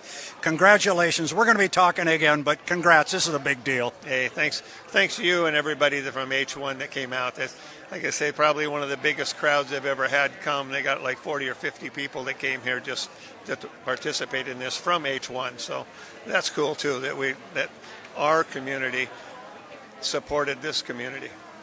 As we should have, and I'm glad we're here as well. He is our sports winningest driver, and now he is forever enshrined in the Motorsports Hall of Fame of America, Dave Villwock. We'll talk more tomorrow. Thanks. And now we are joined by Dave Villwock, Jeff Ayler. How about that? We just keep pumping up our guests that are coming to join us. And now we got this guy fresh off a Hall of Fame of America induction. It's great. And Dave, once again, congratulations and well-deserved. Welcome back to Madison, Indiana. And you hit the nail on the head there with the Mario Andretti's, the A.J. Foyts, and it's neat down there that they incorporate the water racers in with the guys on the asphalt and dirt, and that has to mean a lot, with Tom DeEat, Chip Hanauer joining you, and wow, A.J. Foyt, Mario Andretti, doesn't get better than that. Most importantly, the biggest thing in the whole hall is the Miss Budweiser. Oh, yeah, so, yeah. There we go. And Bernie, size still matters. And Bernie would be proud because it's the biggest in the hall. When you enter, you go underneath this kind of a big culvert. And on the left side is Shirley Muldowney's dragster. And then you got Don Garlett's on the other side. But as you start down this tunnel, at the other end, it's just slowly emerging, and it is all red. And that T2 is just dominates the landscape. And I was talking to people that work there at the museum, as you were, and people walk in and just look at it and go, what in the world is that thing? Yeah. It's pretty impressive.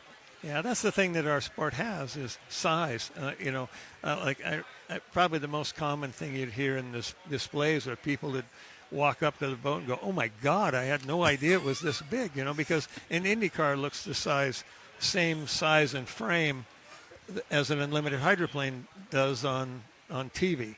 Right. And so when they see it in person, they go, oh my God, this is really a sport that celebrates excess. And we got lots of that. Lots of power, lots of size, lots of everything. Absolutely. Lots of noise, lots of water in the air. Yeah. I was watching the boats go in yesterday, and I turned to somebody here in the tower, and I said, these things are just so magnificent. They're just these big beasts that we put in. Then you put them on the water, and it never ceases to amaze me why this sport isn't much bigger than it is, but that's another argument for another day. Tell us a little bit about your trip to Daytona and just what it all meant to you. When did it all sink in that this was happening to you? Oh, that was really about 2 weeks before it happened. You were working on it much more than I was.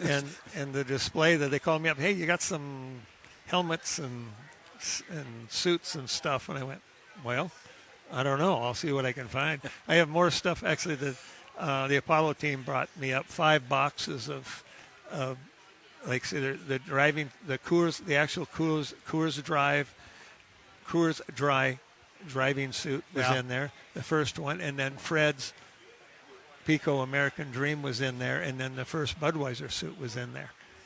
Just a cache of stuff that was left laying around, the 5 boxes of stuff. It was kind of cool. They got that out yesterday. I went, wow, I haven't seen these in a long time.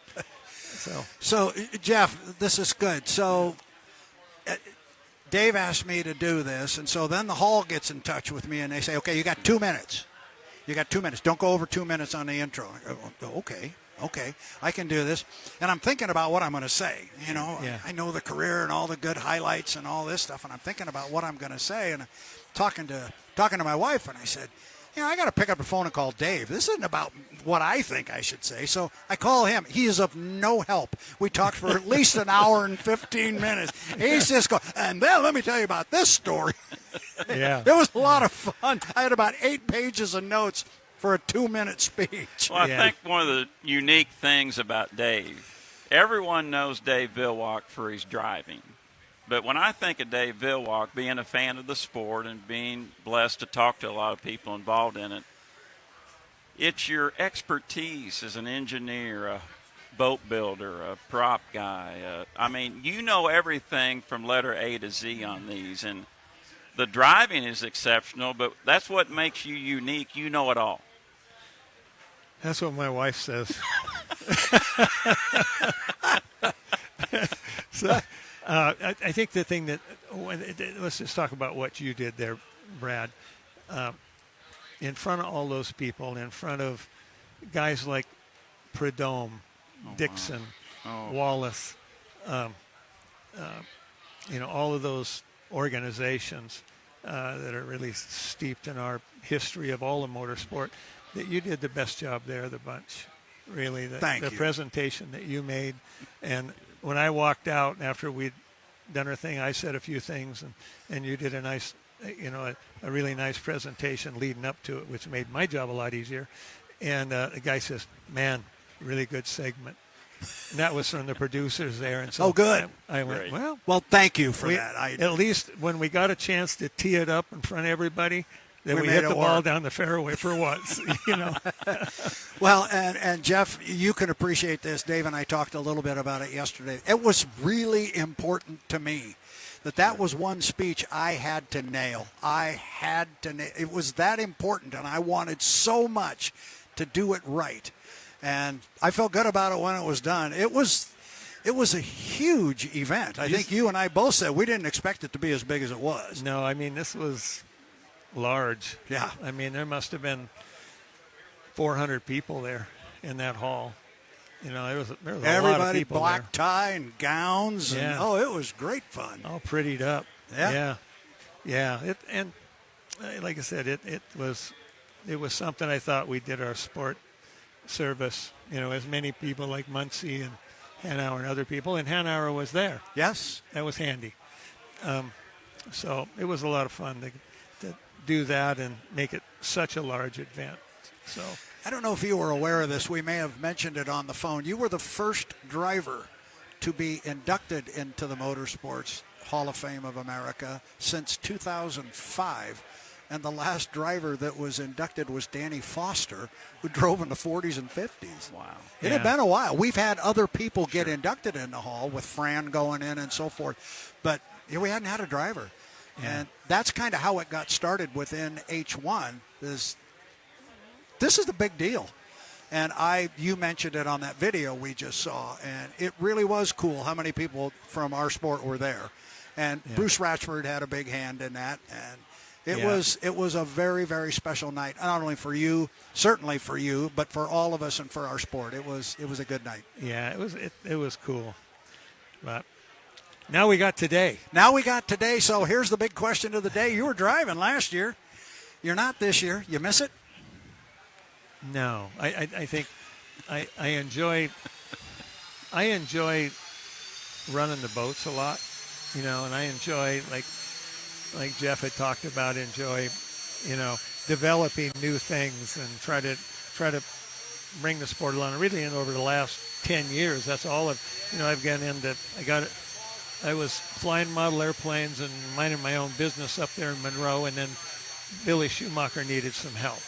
And so I got involved and did that for a while. Then Kelly decided to get a boat and tried to help him. And then I knew Charlie Wiggins needed some help to finish off what he'd started there. And that developed into Bruce, and Bruce is now here and in a big way. And I spent a lot of years doing that. But the actual racing, the boat, it's a very cerebral thing, and the guys that are trying to do it at the top level are pretty concentrated on a lot of things if they're doing it right, and it takes a lot out of you, and it's not just the danger of things that happen. It's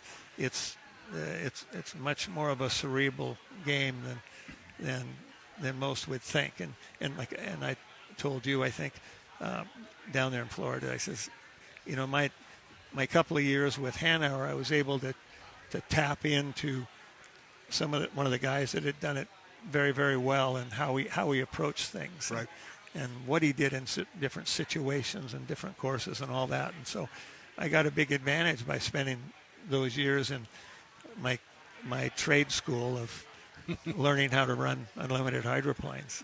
I'm not going to miss the 95 degrees down there today. I'm pretty sure I won't miss that. I'll be up. I got a nice little rocking chair up over here in the back. And it's in the shade. And so.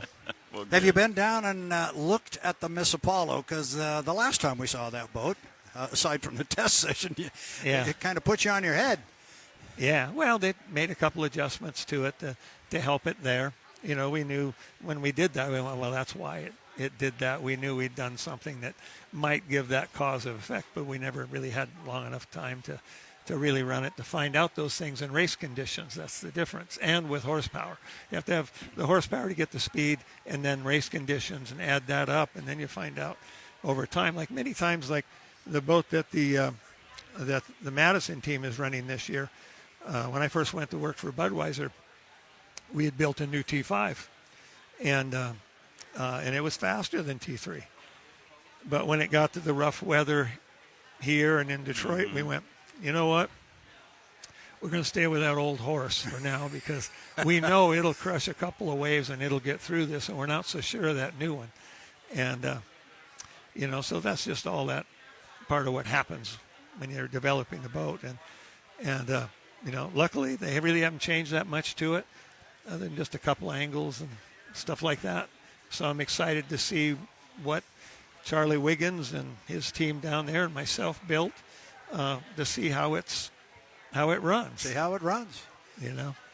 So you mentioned there, you used the word cerebral. And that was a word I know after talking with you that I used when we were down at the Hall of Fame thing, because that was a big aspect. And you and I had this conversation yesterday. So now I want to go back a little bit to what we talked about yesterday. We have this whole new race format. And it's not just mash the gas, see how fast you can go and be on the outside and wind it up. There's strategy involved in this. Talk a little bit about your feelings of this new race format, what you think of it. Because you've been there, you've had the assigned lanes. I think it's really good. It's a really good start. How it all works out, I don't know. It's going to be, some pluses and minuses in a lot of different areas. But what we do know, when we deviated away from, if you're not on plane, you're out, and then we didn't seem to be able to call that. And when the referee did call it, then everybody was jumping on him for making a different opinion about it. And so then we started this long path of, well, geez, we put a strobe in there and we'll look at it. And then, well, this guy, then somebody else would complain that, well, look, we didn't see the light because it was in the rooster tail. And okay. And then we went to, okay, we'll record it and you can't go below 80. Well, and that blew up in our face with people going dead before the start, people jumping the gun. They jumped the gun on the back straightaway. It just happened in front of us. Right. And so absolutely all of that stuff, then we got called for, this last year, all kinds of lane infractions and all kinds of jump the gun things because people are starting from places they don't have a time for and they're guessing, And so then we have a lot of jump guns that change at event, and all of that means that the referee has to be overly inclusive into the event. And he doesn't want to be. He wants to just call the event per the rules because he's doing his job, and he's doing it right. And us and drivers, we screwed it all up. We always do, And so you have to write a program that doesn't allow the driver as much area to make problems. So now he's got to make a good start. He's got to stay in his lane. And when the late great Bill Donor, he was a guy that knew that this fight for lane thing was a mess. He said, and he came up to me one day and he says, this was Bill Donor. He says, Dave, he says, why do the referees have to be so damned officious? Because he just wanted an event. He wanted to run an event. He wanted to have a winner. He wanted to hand him a trophy. And he was a promoter at heart. Sure. And he did a good job of looking after the sport. So he came up with assigned lanes or a choose your lane thing. Right. And a flag start. So you couldn't jump the gun. And you were assigned to your lane. And what we learned in that process was drivers, by and large, because of the fight for lanes, didn't do that good a job of staying in their own lane. Right. So now that becomes a premium. So back when we did that, you had to come up and make a start with everybody, and that turned into a problem. One of the reasons we got away from it was they had to run around the course too many times to make a start, and then drivers had to learn how to stay in their lane and keep distance between one another so that the referee doesn't have to throw a flag. And that's what the learning process here will be as the drivers that some of them have done the choose your lane system, but they haven't done it for a while. And so everybody's going to be here at the start pretty close because they're going to be able to come around. They're not going to know the lane they're going to be in. Yep. and they'll be pretty close to the start, and that means that how well can they? Lane one has to stay in lane one. You know, a lot of times you see lane one and it skips and it goes out of lane, and you know the referees like to let the racing happen, but many times when everybody's together, you know, they just have to stay in the lane, and so hopefully we don't get into an area where the you know, people are running over one another here. The good news about Madison is it's very close in, you know, much like a couple of places that, like people said, when we ran the Budweiser at Cypress Gardens was the most impressive thing they'd ever seen, because we ran the boat, you know, 190 miles an hour right at the stands and turned right in front of them. Well, I was there. I was going to say, I think Jeff was there. Yeah. People would say, they go, that's the most exciting thing I'd ever seen. You know? That's awesome video. Matter of fact, I was so excited you were coming toward the stands, and I was about getting ready to run. Yeah. This thing. That's Boy, pretty amazing. If you wanted an idea of what one looks like coming toward you, you gave the perfect example of it. And this old boy from Rikers Ridge is about to head back to the north. Yeah, I remember Mark Smith on the radio after about 3 laps of that. He goes, that's enough. Let's go back. And it was a bull. It was a bowl. It would have been like Bristol on water. Seriously, I mean, yeah. It was tight, and it was very impressive. Yeah, that was fun. Yeah, but here we have the boats are right next to the shore here, and they're going to have to. The guy on the inside is going to have to be very close to the inside, and the guy 10 feet away from him probably won't make the turn. They're going to have to be 15. You know. I wanted to bring that up to you if it's okay, Brad. Dave, some of the things I've had concern with, let's say after the return from COVID, and I guess maybe it's old age, but I'm about safety first. And one of my concerns with H1 Unlimited hydroplane racing is the lane width. I mean, we just can't expect boats to be on top of one another. There's got to be a happy medium there for good racing, tight competitive racing, but I think we do need to concentrate, though, back on that width of a lane, especially in the turns. Well, that's up to all those tech committees that sit and decide all of that stuff as to what they do. I would say a long time ago, the width between the boats was 15 feet. Mm-hmm. And they closed it down lower than that because people were driving the 14-foot boat through a 15-foot space and saying that was my lane. And then the referees would have to argue about it. So they moved it down. The second thing that's happened is, 15 years ago, most of the drivers that were driving had driven in open cockpit boats. And so they were very used to trying to make room for the next guy, because we race boats in open cockpits every weekend, 30 weekends a year. Right. And so you looked out for that next guy, mostly because if you infringed on a lane, somebody got a bloody lip and a broken windshield, broken cowlings and stuff. That's what happened back then. So people learned to make room. And you could see, if you go look at some of the old tapes of running those choice of lane days, that people were much more spread apart. That's because that group of drivers had known that, and they knew they'd learned to respect, to give room so other people could get around the race course. One. Now, today's driver, most of them have grown up in only driving in fully enclosed cockpits.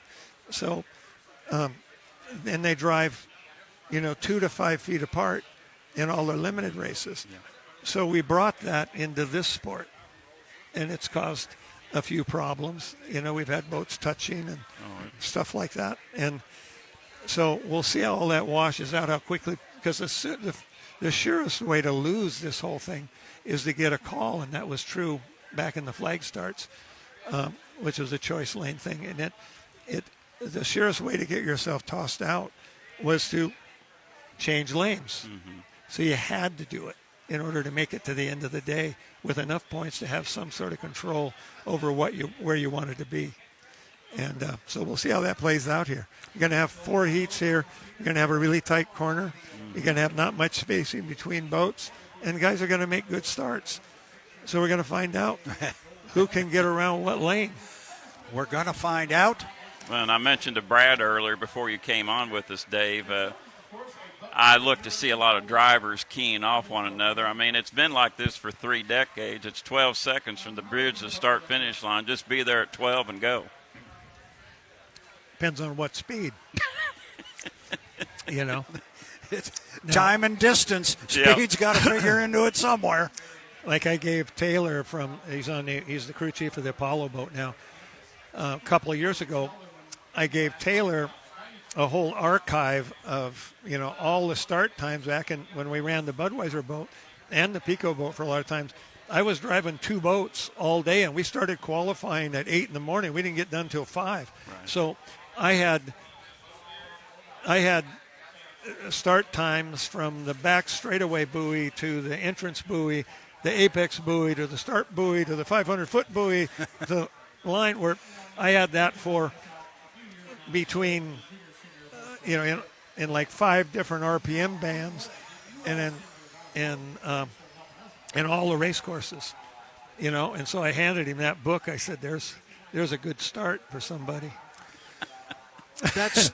That cerebral word comes up again. Very cerebral guy. You don't just mash the gas and go. Yeah, and we just didn't do it and put it away. We logged everything so we knew with what boat, with what propeller and what gearbox and what propeller that we did what in.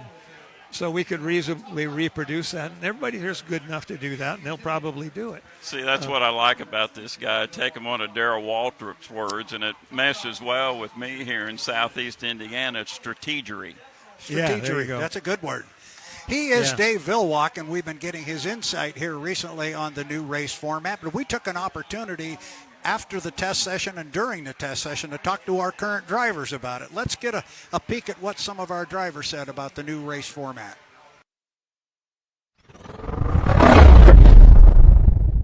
Well, I think there's some new rules. Getting to the start-finish line when the clock hits 0 is going to be paramount for everyone, not just me. Mm-hmm. I think we'll probably see more gun jumpers this year than the recent years, at least. Maybe the last time we did clock starts or assigned lanes or flag starts. So I think that'll be a dynamic, not only for me, but everyone. Mm-hmm. Everyone's going to want to be there when the clock hits 0, at 0, not a tenth or 2 after, because that's time you're giving away. Yeah. I mean, there's times where you have to accept the fact that, you might get second. Mm-hmm. And, for right now with our new starting procedure, you can't afford to not get points. Before, even though it was a winner-take-all final before. It still is a winner-take-all final, but, before you could still put yourself in the position to win because you could fight for the lane and get into the lane that you wanted, that you thought you needed to be successful in the final. Mm-hmm. Now it's based off points on each heat, so you have to, sometimes you're going to have to just settle in. And instead of driving through that tunnel blind and destroying the boat or hurting the boat, you might have to back off, so you can just collect points so you're not out of the final or you're way on the outside, because the reality of it is with our races, we get about 6 boats on the course at a time in a final, 5 in the front line, 1 in the trailer or smaller. You can't mess around when we have 10 boats at a race. You have to be focused on getting into the final. Mm-hmm. I can applaud everyone who put the time and energy to try and come up with a better system. Mm-hmm. I think that's key. I don't truly believe what we've been doing the past couple of years was best for the sport, mm-hmm. Or best for the show, or best for the fans. So I go back and forth mm-hmm. on the entire situation, but we're trying something new. If it works, great. If it doesn't, let's fix it and move on. Yeah. But for everyone to kind of make their own compromise, at least, I think, mm-hmm. when it comes to the discussion, I think that's a victory in itself. Yeah. To be honest with you, I don't care, because everybody has to abide by it. Mm-hmm. So it really comes down to, are you prepared? Mm-hmm. Are you or are you not? I mean, you'll find out. Yes, some teams have advantages, but that's good to them.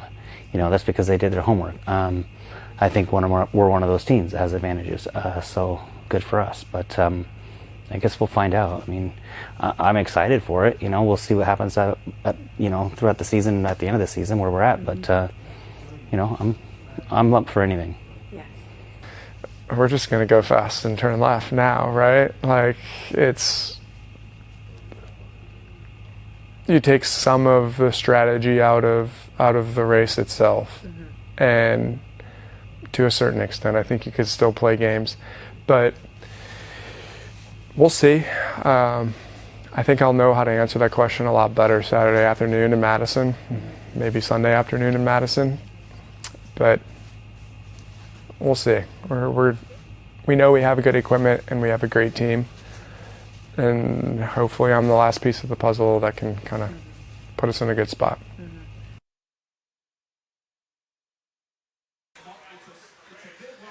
Back here on the start-finish line tower, I'm Brad Luce. I'm joined up here by Jeff Ayler down on my far right and Dave Villwalk here. We've been talking about racing in Madison, talking about racing formats and Motorsports Hall of Fame. We've been having a good conversation. And before I cut you loose, though, Mr. Dave, we've got a piece of hardware here. You've won a lot of hardware in your life. Now, I don't know if you've ever seen one quite like this, but this is the H1 Unlimited live stream Pick the Prop trophy. I don't know about picking the prop. This one don't seem to be thick enough. No, I don't think it is. And one of our producers picked it up this morning and took an edge off it there. But I understand from talking to our producer types that you have agreed to participate in our little contest that we have here this weekend. And we do this throughout the season, and we decided this year we would have a guest picker at each event. So that would be you. So okay, try and contain yourself. I know this is exciting, and we're not going to do it right now. Okay. There's some certain parameters, but you're going to get 2 boats, and the idea is going to be get the most points you can and see who can score the most points. You don't win this event, you win the trophy at the end of the year. I guess it would be you and all your guest pickers. Okay. But it'll be thrilling. All right. And there are rules involved. You can only pick. It's kind of fun. You can pick on one of your 2 picks. You can pick any boat you want, but you can only pick that boat once all season. And then the other, we do an inverse order of who's leading the points, and you have to pick what boat hasn't yet been chosen when it falls to you and your turn. So it's kind of fun. All right, cool. So you're in. I'm in. You're in. He is Dave Villwalk. That is Jeff Ayler down there. What we're going to do now is step away, take a little bit of a break, and we're going to take a look back at the 2025 H1 Unlimited hydroplane racing season. You might want to watch one of these events right in the middle, the APBA Gold Cup. This guy had a pretty good weekend. Let's cue up the video. It was H1 Unlimited 2025. The 2025 H1 season launched on May the 17th with the annual preseason test event in Tri-Cities, Washington. It was an impressive debut for the newly formed BWR racing team as Andrew Tate, the U91 Miss Goodman Real Estate, posted the fastest mark of the day with a lap in excess of 163 miles per hour. Teammate Dave Villwalk in the U27 Miss Apollo was the second fastest with a lap over 160. Gunnar O'Farrell gave the Tri-Cities crowd a scare when he took flight in the U21 Miss Lake Ridge Paving on the backstretch. Thankfully, O'Farrell avoided serious injury and the boat sustained only minor damage.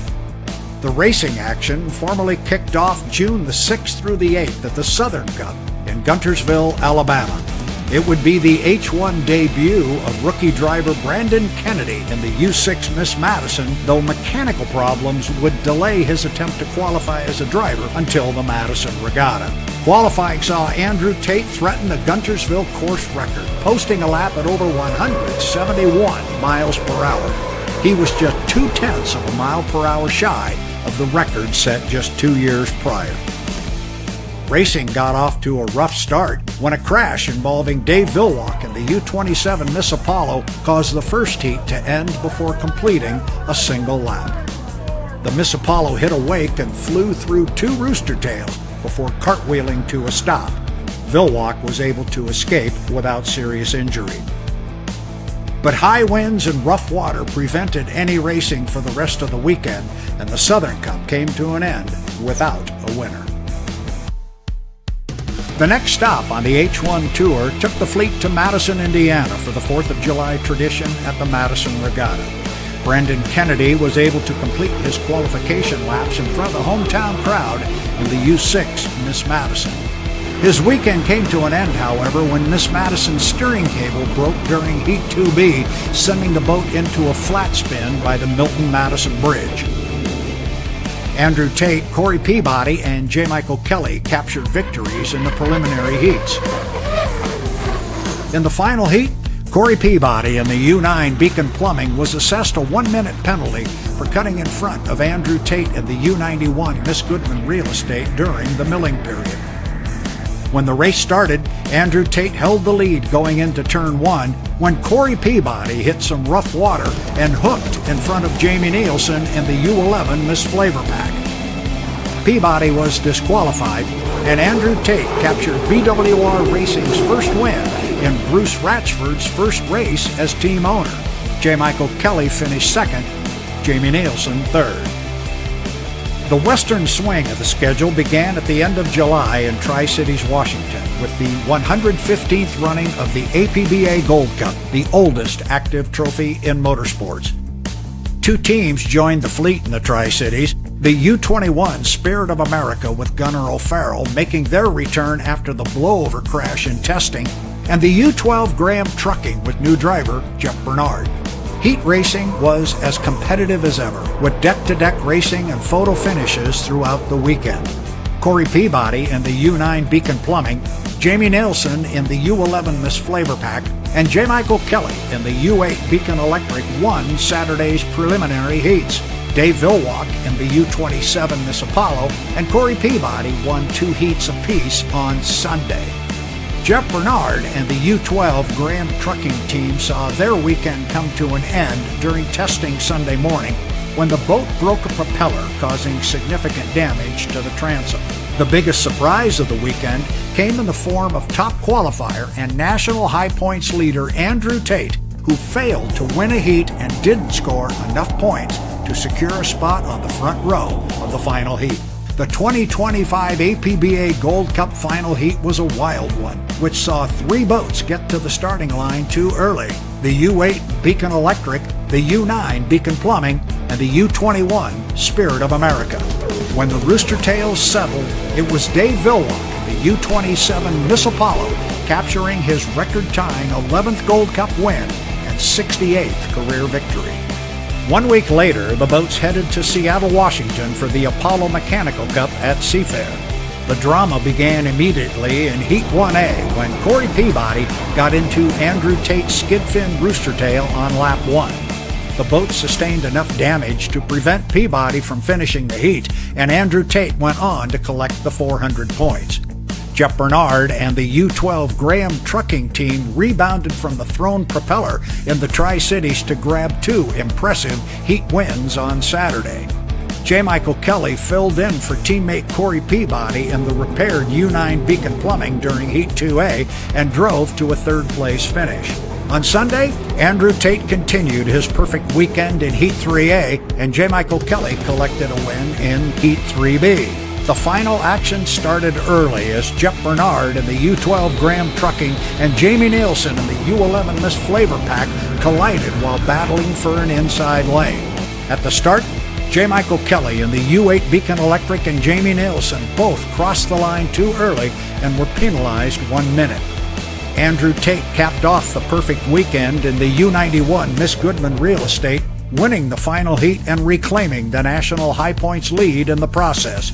Corey Peabody finished 2nd in the U9 Beacon Plumbing, while Dave Vilwalk in the U27 Miss Apollo finished 3rd. As the H1 Unlimited Series traveled to the final race of the season in San Diego, California, it was still anyone's championship to win. Andrew Tate held a 424-point lead over 2nd place J. Michael Kelly, with Corey Peabody, Dave Vilwalk, and Jamie Nilsen not far behind. Peabody's championship hopes came to an end in the first heat when the U9 Beacon Plumbing got into the Miss Apollo's rooster tail and went over, landing upside down. Corey Peabody got himself out of the boat and was okay, but the boat was heavily damaged. J. Michael Kelly and the U8 Beacon Electric outdueled Andrew Tate in the U91 Miss Goodman Real Estate during Heat 2, but Tate rebounded with a victory of his own in Heat 3. Heading into Heat 4, Tate's point lead was down to 364 points when his title challenger, J. Michael Kelly's boat, lost power prior to the start, resulting in a did not finish and 0 points. Tate won the heat, then formally secured his third career National High Points Championship and the first for BWR Racing with a win in Heat 5. The final heat for the 2025 Bill Munsey Cup was one for the ages. Kelly, Vilwalk, and Tate were 3 wide on the backstretch heading into Turn 2 when Vilwalk slid into the rooster tail of Tate, ending his chances of winning. A 5-lap battle ensued between Andrew Tate and J. Michael Kelly, with neither one gaining an advantage until the final turn of the final lap. As the leaders raced down the backstretch for the final time, they approached the wake of the ailing U-27 Miss Apollo. Tate's U-91 Miss Goodman Real Estate hit the rough water, and J. Michael Kelly's U8 Beacon Electric flew by him to win a thriller of a final heat.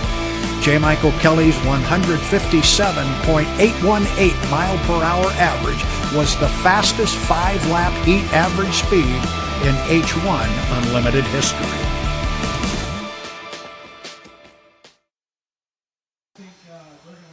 So that was the 2025 racing season, and it was a good one. I know you saw bits and pieces of it along the way, and we're hoping the 2026 is equally as competitive. Right now, Dustin Eccles, myself, Brad Luce are sitting at the start-finish line tower, the judges stand, if you will, overlooking the Ohio River, where our race crews and committees are still trying to set our race course. There are still concerns about debris in the water, but quite honestly, Dustin, to me, and they don't ask me, and there's a reason why, but to me it looks better out there, the water, than it did earlier this morning.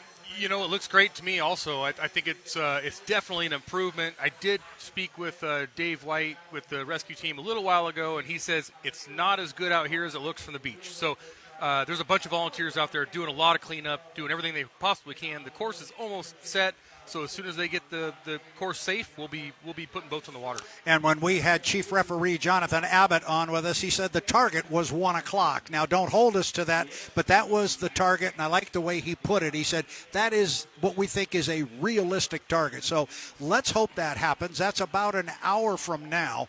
So what Dustin and I are going to do, we are going to step away from the broadcast. We're going to dial up some video for you to watch. I think we're going to cue up the 1971 Gold Cup here with Madison, Indiana. Jim McCormick with that Cinderella victory that eventually became a movie that we all love so very, very much. But for right now, this is Brad Luce and Dustin Eccles saying so long from Madison. It's the 76th Madison Regatta and the 116th running of the APBA Gold Cup. We'll be back in about an hour.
This is a 7,000-pound unlimited hydroplane streaking across the waters of the Ohio River, a water-bound aerodynamic missile plummeting through the spray in pursuit of boat racing's biggest prize, the Gold Cup. Speeds past 150 miles an hour on the straightaway. Dogged, tough, dangerous competition in the turns. That's coming up today on ABC's Wide World of Sports. The banks of the Ohio River as it flows by the community of Madison, Indiana. Population about 13,000 on a soft summer day. But it's the setting today with more than 100,000 people to watch the Gold Cup race for unlimited hydroplanes. It's an American folklore festival where thousands and thousands have come to enjoy themselves and just have some fun. Hello, I'm Keith Jackson.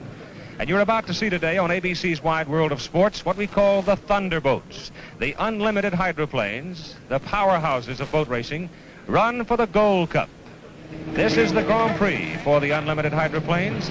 This is the one every boat owner, every driver, every mechanic, every man in boat racing strives to win at one time or another, because this is the top prize. But it became the top prize out of a lot of years of hard work, broken hearts, and meager success. Well, as you can see, we have a large crowd along the banks of the Ohio River here in Madison, Indiana for the Gold Cup race. I'm Keith Jackson here on the official stands in the pit area. And those of you who have seen unlimited hydroplane racing, I think, know full well how complicated and difficult it can be. Let's take a look inside the cockpit now with a man who has won this race 4 times and who will be working with us today on ABC's Wide World of Sports when time allows. Here is Bill Munsey to explain some of the complicated jobs that he must do before this day is done. Thank you, Keith. I'm sitting in the cockpit of the Atlas fan line. It's a brand new unlimited hydroplane for 1971, and she's just been great. Like most of the hydroplanes in the pit area here today, she's 30 feet long, about 13 feet wide. She weighs about 6,500 pounds. She's powered by a British Rolls-Royce Merlin engine, which we hope to pull about 2,500 horsepower. And this will allow us to accelerate from 90 to 150 in about 4.5 to 5 seconds with a top speed around 200. Though we do enjoy total aircraft instrumentation, we do add a few goodies of our own just in the interest of racing reference and racing improvement and performance.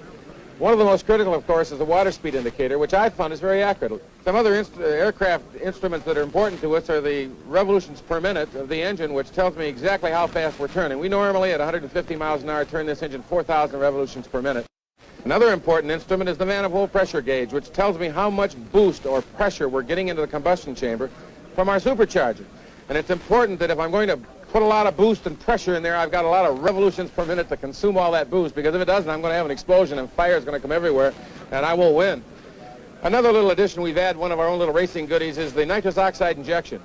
This is a system that's installed inside the cockpit, but I control it with a little button on the steering wheel, and I can push that button coming off the corner in the interest of acceleration. It'll show me 400 horsepower additionally by just pushing nitrous oxide directly into the combustion chamber. This is the same thing that your dentist uses when he puts you to sleep and pulls your teeth out. So anyway, we are an aircraft, we're a water-bound airplane virtually, and we are totally aircraft-oriented, although we're a boat, and we couldn't run without water, because water is what we cool the engine with, water is the thing that we run on, and hopefully water is the thing that we win on. Okay, Bill, and frankly, I'd rather have my job than yours, because I know what kind of work you've got to do today. The course, it's compact, it's interesting, and it's a very fast course. Let's take a look at how it's laid out. The race course is 2.5 miles in length, runs east to west on the Ohio River, which separates Indiana and Kentucky. The start-finish line right here is located on the Indiana side. They come streaking out from under that red line, which represents a bridge here on our graphic, and go boiling into that first turn, and that is pretty exciting. May very well be the most exciting point of the entire race course. And generally, it's reasonably smooth down there. They come off that first turn, up that long straight, hit their top speed right about this point. And right after they hit their top speed, they have to contend with some pretty tough ground swells that build up at this point of the race course. Come off turns 3 and 4 and come on back down toward the start-finish line. The winner is determined on the basis of points, the point distribution as you see here. There will be 3 heats, 2 sections in each of the heats, and then the 5 boats with the greatest number of points will go into the final. And this is the Miss Madison, representing the host city, being lifted into the water.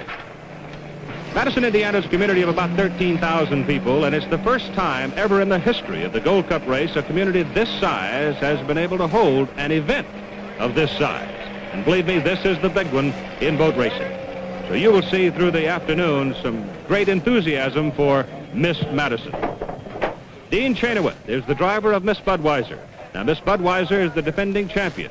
She won it in 1969 and 1970, has been running very well so far this year, and is very much in contention for all the honors. And here you see the Miss Timex moving out onto the river. Miss Timex in the field for Heat 1B. Heat 1A had to be stopped shortly after the start because of an accident that occurred in the first turn. It involved Bill Mutsey in the Atlas Van Lines and this young man, Leif Borgerson, driver of the Hallmark Home. Here is how Leif Borgerson recounts that exciting moment for him. Oh, we all came down to the starting line and we were pretty much abreast. We're all trying to get to that corner first. It's a very important factor in boat racing, and Bill had a little bit more mile per hour on myself, and that pulled me down the chute by about 2 boat lengths. And we got into the corner, and Bill was going from number 6 lane over to number 1, and the door just got closed. And I tried to trip through his water a little bit because there was no other place to go. I tumbled in the air and hit 4 times on the surface of the water and was knocked out of wind for about 15-20 seconds. And then the rescue craft finally got to me. Leif Borgerson is going to be sore for a few days, but he'll be back to race again. The Hallmark Home's boat sunk. It's now at the bottom of the Ohio River. The rerun of Heat 1A was won by Atlas Van Lines 1, Bill Munsey for 400 points. Pride of Pay-and-Pack was second with Billy Shoemaker. Billy Sterrett took the Notre Dame in third. Miss Budweiser with Dean Chenoweth did not finish. We'll be back for the running of Heat 1B on ABC's Wide World of Sports in just a moment.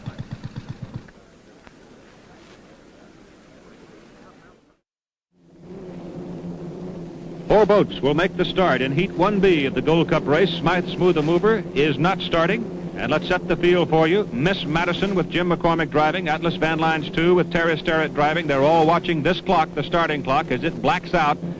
The starting gun will be fired, and everybody wants to be right on the line when it happens. Town Club is driven by Fred Alter, and Miss Timex driven by Ron Larson. Atlas Van Lines 2 right on the money. Here they go.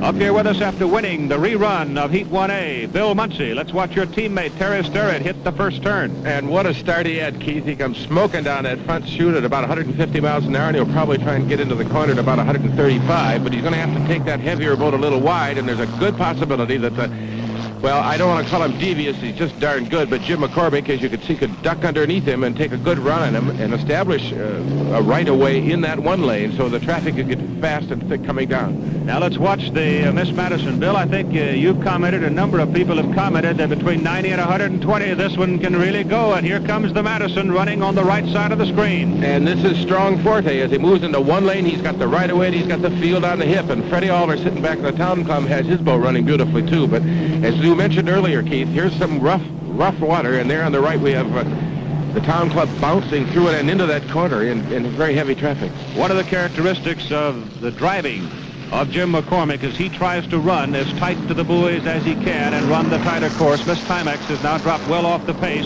and the battle goes on between Miss Madison, Atlas Van Lines 2, and the Town Club hanging on. And to those fans who've maybe watched the sport for years, this is the big battle that everybody seems to like. They like the Allison engine powering the Madison, they like the Rolls-Royce and the Atlas.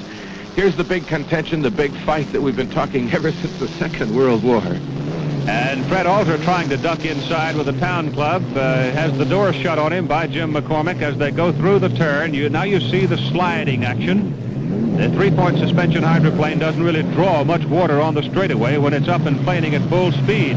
But now watch as Atlas Van Lines with Terry Sterrett. Apparently he went to the nitrous and come popping off, and suddenly he jumps back into the lead. This is a tight battle between the Atlas and the Rolls-Royce, and Terry's got the Atlas Van Lines moving beautifully. Turning about 4,000 revolutions per minute with a propeller speed of 12,000 revolutions per minute. He's seeing about 150 miles an hour, and as you can see, goes in that boat tight just to give McCormick just enough room in the Madison, but not a lot of room, just enough to negotiate, maybe to slow him down a little bit. You indicated earlier that you get about 400 extra horsepower when you go to that, what you call lapping gas. Yeah, and it gets a lot of lapping done. You lap all the way to the bank if you can keep it glued together. Of course, it makes your engine run a little leaner, and as a result, your piston temperatures are hotter, and you can melt an engine down. So we have had the lead change hands a couple of times. Right now, Terry Sterrett. He is running in first place. Miss Madison has dropped back into second place. Town Club with the veteran Fred Alter. He is running in third, and Miss Timex is fourth. And at these speeds, there isn't that much between first, second, and third. And while Atlas Van Lines 2 is leading rather comfortably at this moment, the Town Club with Fred Alter has pulled up well alongside the Madison and may take a run at him. Fred Alter and Jim McCormick are having a real go, and it looks like Fred's got that boat. He moved outside the wake, and he's running deeper in the corner, and so as a result, Miss Madison's going to be able to run a shorter course and get off that corner ahead of Freddie. Now watch Freddie make this boat move, and I'm surprised to see Fred moving this boat as quickly and moving in a fast track as he is, because he hasn't been running that much this year. Now, he does not want to cross the wake any more than he has to. It does two or three things. One, it costs you about a second every time you go across it, and the other thing is that it beats up your equipment. It does. You're laboring your equipment. You're making that blower work harder, and you're making, sometimes you're increasing the friction areas, and of course this slows you down a little more. It takes more power to go faster.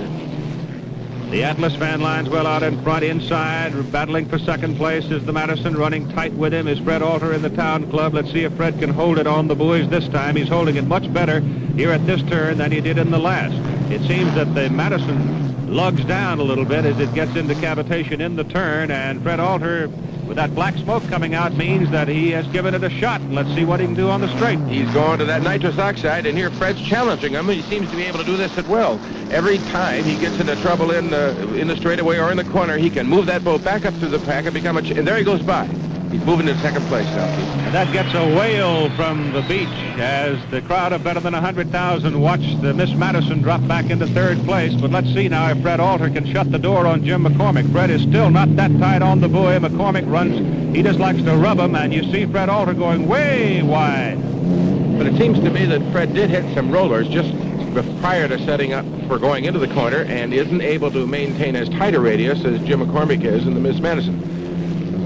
But here he comes. He's still able to drag him pretty well on the long straight. Atlas Van Lines 2 running well out in front, and the dogfight is for second place. It's worth 300 points here in 1B, so it's certainly worth fighting for. And he's challenging him again, but they're heading towards that rough water down just beyond the bridge, and that's pretty exciting. As you can see, the Atlas moving into that corner in a very nice tight radius. He's moving in there about 135 miles an hour, Keith. Moves in at 135, and we watched two of them go banging in at about that speed, and this time we watched Fred Alter to see if he can hang on that right sponson of the Madison, and he's hanging there very well. And now it'll be a sprint down the near straight.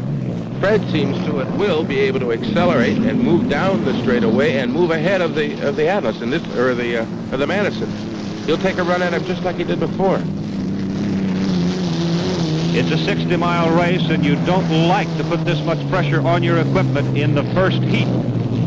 But the points are so important. First place is worth 400, second 300, third 225, and here comes Fred Alter pulling up on the Madison again. But just prior to, he's always able to do it at the end of the straightaway when he has to begin decelerating for the turn, and there he dropped his right sponson. Dropped the right sponson and is pulled into starboard. He almost turned over. He's way up on the right side. But he still has the engine working, and knowing Fred Alter, and goodness knows we've seen him drive every kind of boat in every kind of condition. He's tough. Trailing the field, Miss Timex holding on to fourth place, which is going to be worth 169 points to it if it hangs in there.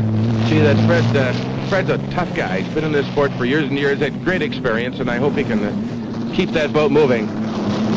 And here comes Atlas Van Lines 2 with young Terry Sterrett taking the checkered flag and winning Heat 1B worth 400 points. Miss Madison takes second place for 300 points, and Town Club, the tail fin, wobbling and waving, and I would expect we'll see Fred running without that tail fin the rest of the day. And a section just behind the seat is dislodged or torn away too. So it's 225 points for third, and Miss Timex will take fourth for 169 points. And remember, it is total points at the end of 60 miles of racing that determines the winner of the Gold Cup. Bill Muncie, you go ahead and get suited up for the next action in the Gold Cup race from Madison, Indiana, coming up on ABC's Wide World of Sports.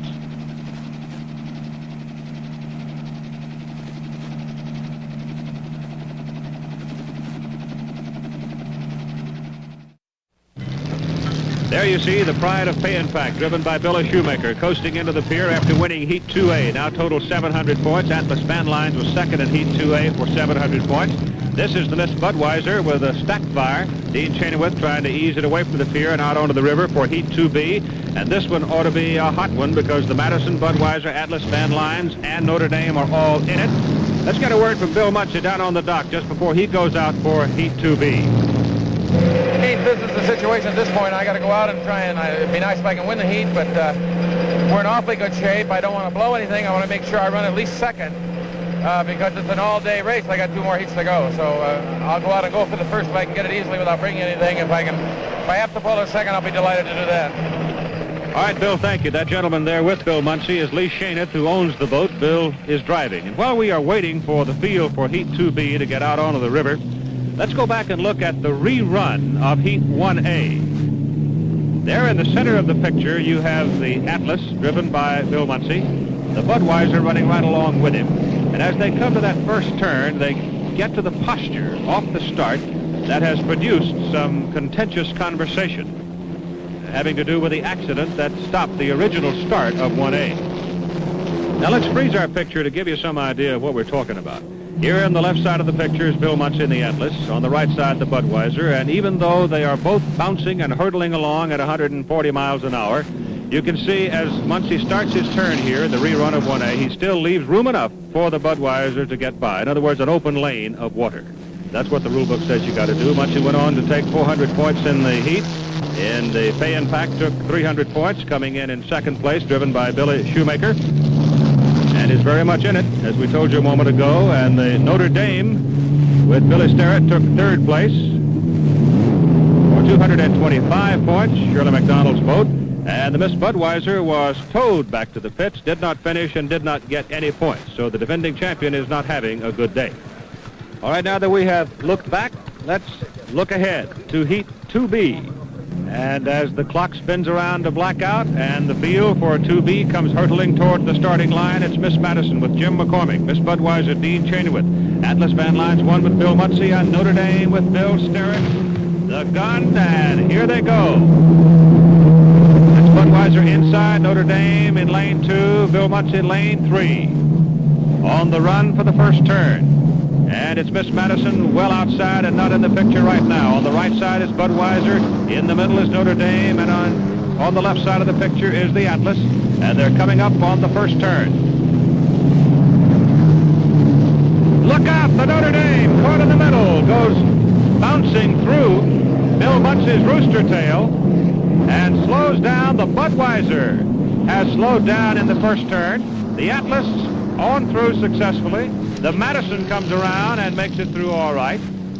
The Notre Dame is settling down and has gone dead in the water. There goes the Madison by it. The Budweiser is restarting and getting back into it. Meantime, the Atlas with Bill Muncy has gone on down and headed into the next turn. This Madison has now moved up into second place and is really moving. There's Lee Shaneth, the owner of the lead boat, Atlas, right now. He may be a little bit concerned about what happened and what caused this particular boat right here to go dead in the water, the Notre Dame. Billy Sterrett's trying to get it up and moving again. And let's go back here and take a quick look at what did happen down there, see if we can pick it out. That's the Atlas with Muncy on the left, Billy Sterrett and the Notre Dame in the middle, Dean Chenoweth in the Budweiser on the right. Now here they start to make the turn. Question is, and I'm sure a question in the mind of all of the officials, did Bill Muncy chop the Notre Dame and force him to run through that wall of water in the rooster tail and almost take a dip? Or was there room? Was the Notre Dame going too fast and not able to make the turn? I frankly don't think that the Budweiser was involved in any washing down there or any chopping, but meantime, the Atlas continues to tool around the course, and we're waiting for some indication as to whether or not the course judge is going to make a judgment at this point. That is the Madison now running in second place and slowing down as Jim McCormick moves through the turn. The Notre Dame is still sitting down there trying to get it going. Billy Sterrett's still pumping away, but Jim McCormick doesn't want to come through there too hot and go banging into it. So as the Madison pulls out onto the straightaway, the Budweiser is up and running now in third place. It's Atlas, Madison, Budweiser, and everybody waiting for the Notre Dame. And Sterrett still banging away at it, and looks like he may get it going this time.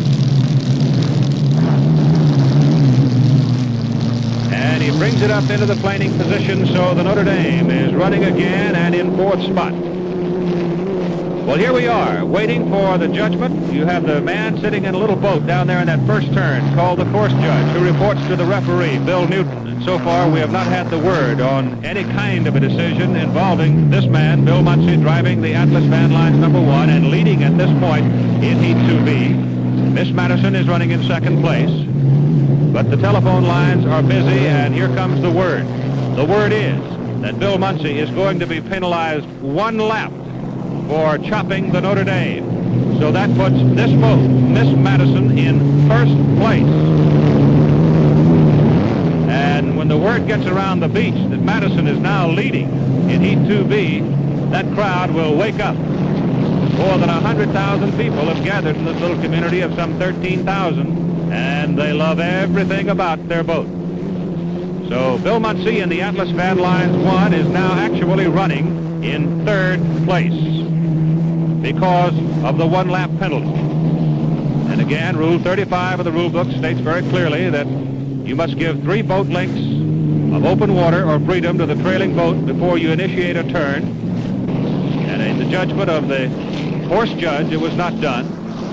And as a result of that decision from on the course, the referee has penalized Bill Muncy 1 lap, which drops him out of first place.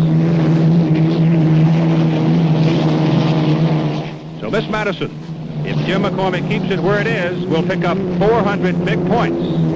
And at the end of Heat 2B, we'll have 700, tying him in points with APBA and Atlas Van Lines 2. At the end of 2 heats, the checkered flag goes down, and Miss Madison totals 700 points. The Budweiser is going to take second place, 300 points, because the Budweiser did not finish its first heat. And here comes the Atlas Van Lines floating to the pier now as Bill Muncy is out of the helmet. He gets the thumbs down sign from one of his crew members. The indication is that he was penalized the extra lap, had to go around again, and I think there you see a very unhappy man. So Bill Muncy a bit disgusted with what has happened to him out on the race course today. He has been involved in 2 very exciting moments of unlimited hydroplane racing. The Notre Dame is coming in, and the order of finish in Heat 2B. Miss Madison wins it, total 700 points for the 2 heats. Miss Budweiser has second place, Atlas Van Lines is third, and the Notre Dame finishes fourth. And we'll be back with more from Madison, Indiana, and the Gold Cup race in a moment.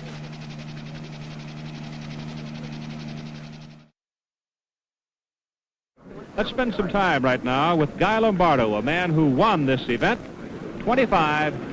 In America and its entertainment habits, it must have been a little disquieting to a lot of other people. Myself, I know I was a little disturbed to hear that you were screaming around on water in a race boat at 100+ miles an hour and winning most of the major trophies. Did you ever have a serious wreck? I did have one, Keith, in Detroit. Luckily, I got out fairly well. I had a broken arm and all that. But considering all the races and all the times I was in a race boat, I think I was above the average. I had less of a problem than anyone else. Of course, I always tried to do it the safe way. I saw that my equipment was properly set up. Because these boats do take a terrible beating. When you're running around 150 miles an hour down these straightaways, everything has to be pretty well glued together. You know, physical endurance, a lot of people say, well, he's just driving a boat around or he's just driving a car around or whatever, but there's an element of physical endurance, and particularly in a 60-mile race like this one. Well, as a matter of fact, from 1946, when I started driving Unlimiteds, my neck size, my shoulder size, my neck size went from 14.5 to 16.5 in 1 year. That's a tremendous physical effort because, after all, you can't strap yourself in the boat. You have to build yourself into the boat. You have to have something to press you against the back seat so that you're secure, but if the boat flips, you have to get out. There's no such thing as being strapped in. Now, when you raced, though, you were still, back in 46 when you won and was running the tempo, you still used seat belts. Some of them did. Now, no, we didn't. And I was against it, and I warned the other fellas about it, and a couple of the boys were hurt on account of the seat belts. Matter of fact, one of my very best friends went out of a boat. He took the seat with him, and the gas tank that was underneath the thing. So he had a pretty close call, and that tipped the other fellas off that the seat belts are not for race boats. You can build yourself into the boat, so that you're secure without having that danger of a seatbelt. A man like yourself who has won the top prize in unlimited racing, the Gold Cup, I guess you never really ever will forget it, will you? No, I dare say, Keith, that was the biggest thrill of my life. And I've had a lot of wonderful thrills, being a band leader, and we played everywhere, and had a lot of wonderful things. But I think when I won the Gold Cup, that was the crowning achievement of my whole life. Guy Lombardo, whose Temple won the Gold Cup in 1946, and we're delighted to have him back on shore watching with us. Here we go now with a field for Heat 3A. Miss Budweiser, Dean Chenoweth driving, 300 points. Town Club, Fred Alter, 394. Atlas Van Lines 1, Bill Muncie, the driver, 625 points. And Miss Timex, Ron Larson driving, 169 points. The Atlas Van Lines 1 with Bill Muncie has the greater number of points in this particular heat. And remember, the 5 boats with the greatest number of points will be the 5 boats that will go into that final heat for the Gold Cup. And here they come boiling down for the start of Heat 3A. It is Budweiser, it is Atlas, it is Town Club, it is Timex. And Budweiser is across first, with Atlas running second, Town Club third, and Timex is in fourth spot as they thunder toward the first turn. And Budweiser has a clear lead in the turn. Coming to the outside is the Atlas Van Lines 1 with Bill Muncie in second spot. Now they start the acceleration up the back straight. The Budweiser, having won the Gold Cup in 1969 and 70. The Atlas taking a run at the Bud now on the long straight. Up around 150, maybe 160 miles an hour. And the Atlas bouncing, banging, and something is torn loose. So the Atlas Van Lines 1 is in trouble. The right side of the boat looks like a sponson has ripped off. Water spewing up. The Budweiser pulls well out, but that should bring out the red flares and the red flags. And there they are. And the race has been stopped. And when you lose that much of your boat, that suddenly, obviously, you've got a hole in it, and there you see the results. Bill Muncie is still in the cockpit. There is no fire, no apparent danger to him, but the boat is sinking. He tried to run it as far as he could over towards shore so that if it does sink, it'll sink in shallow water, making it much easier to get it out. So right here, you're about to watch a piece of machinery that's valued at least at $100,000 sink silently and slowly beneath the blue surface of the Ohio River. And so as Bill Muncie takes to the water for a short swim, and his boat settles to the bottom, the race has been stopped. Well, I got to say this, that Bill Muncie has shown us a lot of class. He stopped an argument by sinking his boat. We'll be back to talk with him right after this.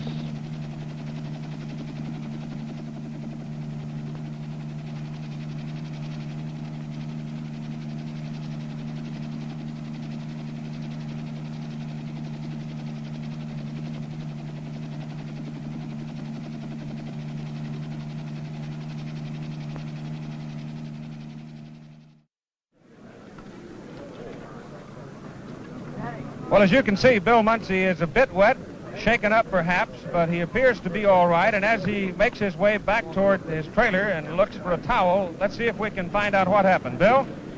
All I did was develop an oil leak during a warm-up, and I couldn't see, so I had to throw my goggles off, and I hit some rollers.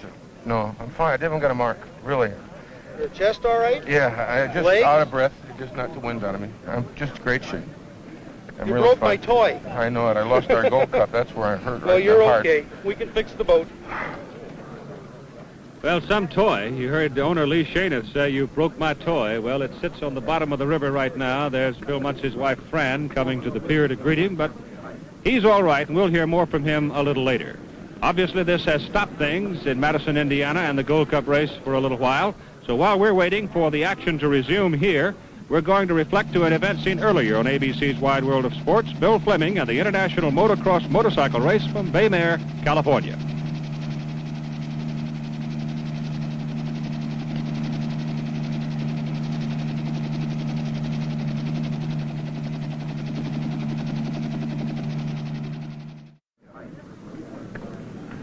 Keith Jackson back here at the pits along the Ohio River, Madison, Indiana, and we're just a few minutes away from the final heat in the Gold Cup race.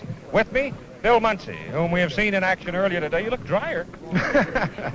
You know what, Keith? I've never been one to believe really in luck. I believe in God, and I believe in preparation. And if you could make a differentiation between luck and breaks, I'd maybe listen to you a little bit. But today wasn't my day, I guess. We tried awfully hard. This is a fast track, and we were running very, very fast. It's one of those things. Bill, I guess there's never been a Gold Cup race, or certainly not very many, in which they just ran off right on schedule and everything went according to plan. You have been involved in 3 incidences in which there have been some arguments and protests and what have you. We've heard the other side of it. Now we'd like to take some of our film, go back and freeze the frame, stop it, slow it down, and take a look at it with you. Well, in my opinion, Leif Borgerson and the Hallmark Holmes were moving up into the apex of 2 rooster tails, the Budweisers and mine. And when he got up in there, if he'd have remained in the lane that he was in, I think he'd have probably negotiated the corner beautifully. But I think from a strategic point of view, he probably decided to be wiser not to take a chance and get wet down and to go through my tail and move on the outside. And sometimes this can work beautifully. You maintain your boat speed, you go through the tail, you don't get wet, you accelerate off the exit pin. Now, here we are on the rerun of 1A, the Budweiser on the right and you on the left. Well, my boat is a little bit out of attitude, and sometimes when you come down on it, it'll veer to the right or to the left. But in this instance, as you can see, we were able to go to we went to the port side just a bit, and there was enough room, another lane left there for the Budweiser to negotiate.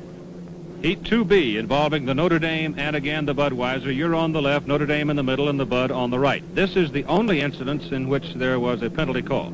And this seems to be an identical situation where the Notre Dame is coming up into the apex of 2 rooster tails, the Budweisers and mine, and the throttle works both ways. You have to back off and go through a tail or stay in the lane that you're in. And I think if he'd have stayed in the lane that he was in, he would have negotiated that corner in great shape. There was a lot of room for him to move there. But the rooster tails, as you turn left, fall to the right. And he probably didn't want to really get caught in either one of them. And I think it was a mistake or an error in judgment.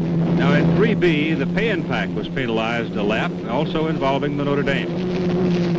Well, it's an identical situation here. The pay-and-pack is free, and to the left you can see plenty of room for the Notre Dame and Bill Sterrett to move, but he chose to go through the rooster tail, or he went a little too hot, couldn't maintain the radius, and was forced to go through the tail. All right, let's slow our picture down and take one more look at it. The Madison is tight on the buoy. Notre Dame is running last. Starts to slide out to the right as the field made its turn, and it was this moment that cost the pay-and-pack a lap penalty. The ruling was that he had chopped the Notre Dame, whereas I think you can see the Notre Dame seemed to slide off to the right as the rest of the field was making the turn. But judgment calls are always tough. And so we come to what is always the most exciting moment in any kind of racing competition, those few breathless moments just before the finale. Now here are the 5 boats that will go into the final heat. Atlas II, driven by Terry Sterrett with 1,100 points. Miss Madison, driven by Jim McCormick with 1,000 points. Pay-and-pack, driven by Billy Shoemaker, 869 points. Town Club with Fred Alter driving, 750 points. And the Budweiser with Dean Chenoweth at the wheel, 700 points. Now let's consider the possibilities, looking at the Atlas II with 1,100 points and Madison with 1,000 points. If, for example, Madison should win the final heat, 400 points, Atlas II takes second place for 300 points, they would wind up tied in total points. The boat that comes across that finish line first, the order of finish, will determine the winner of the Gold Cup, even if they should wind up tied in points. The final huddles for the final heat of the 1971 Gold Cup race. Miss Budweiser, last year's national champion, last year's Gold Cup winner. On the right, George McKernan, his driver, Dean Chenoweth, co-owner, Bernie Little. Everybody has to know what's going on in this race, Keith, because the points are extremely important. The Budweiser hasn't had a great day today, but they might catch the Atlas Van Lines. Here you have them. Terry Sterrett, Jim Kurth, Lee Shaneth.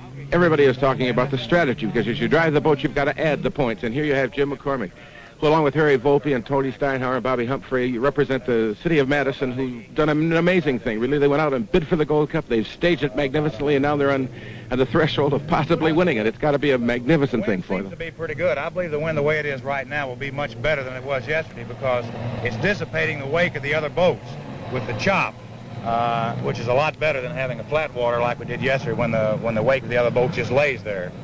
I didn't notice any bad holes any place around that time. your acceleration coming out will be all right, you think? I think it's all right. It's not as good as it was with the 18 1/4 wheel, but we know that. We got a little more shoot speed and a little less RPM. Okay, very good. Okay, Jim, let's go put down the trailer. Good luck. Okay, baby. And I'll guarantee you, if Miss Madison should win it, this countryside will erupt with joy. We'll have a look at the final heat of the Gold Cup in just a moment.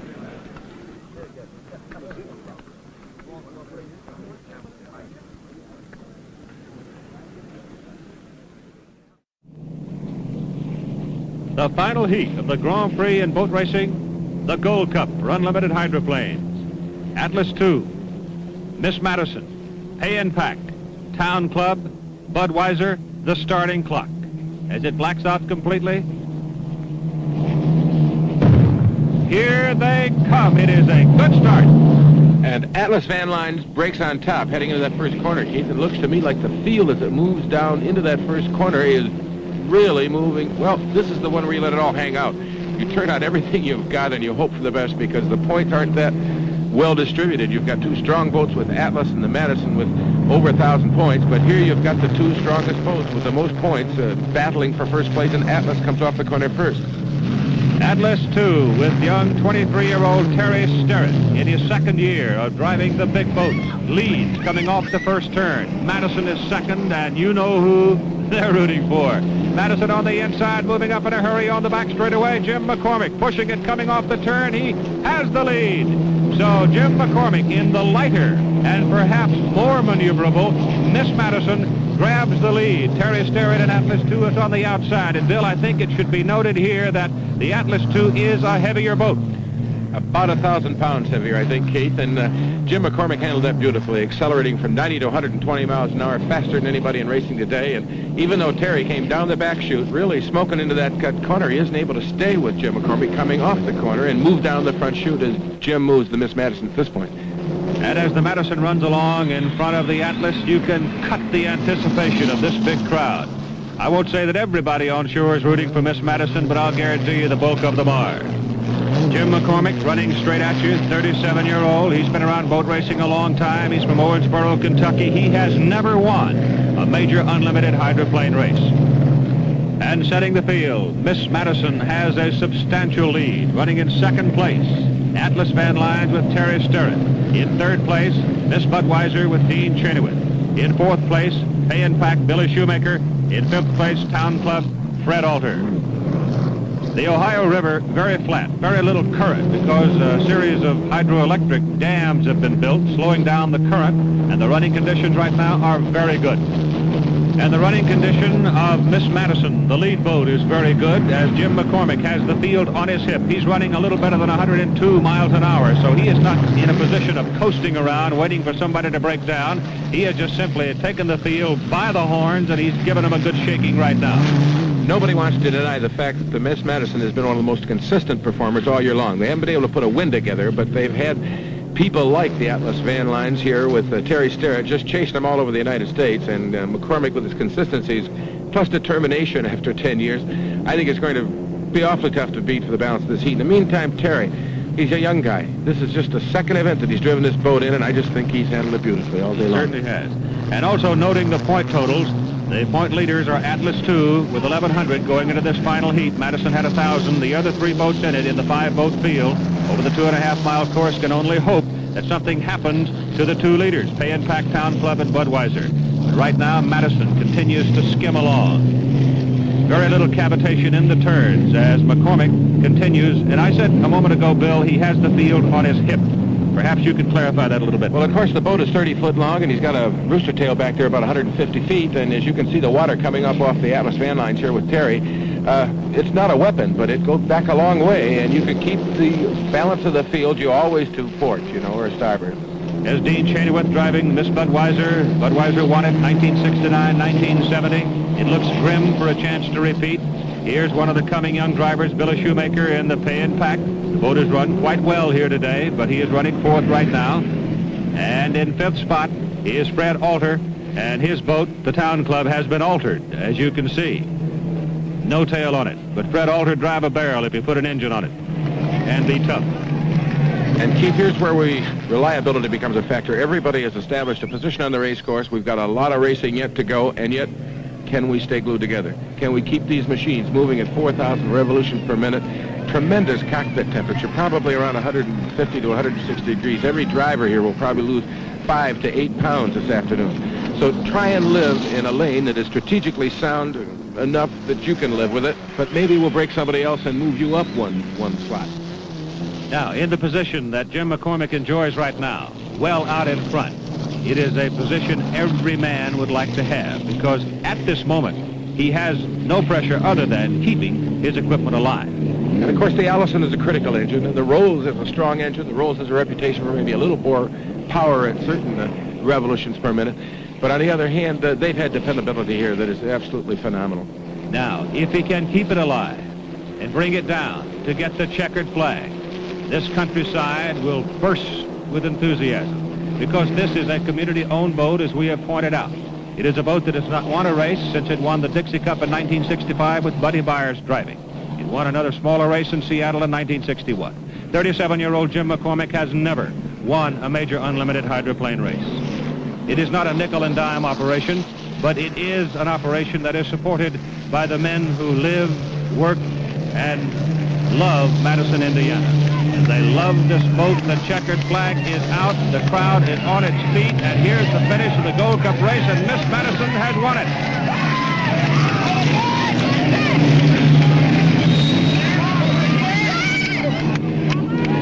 In second place, Atlas Van Lines 2. Terry Sterrett driving.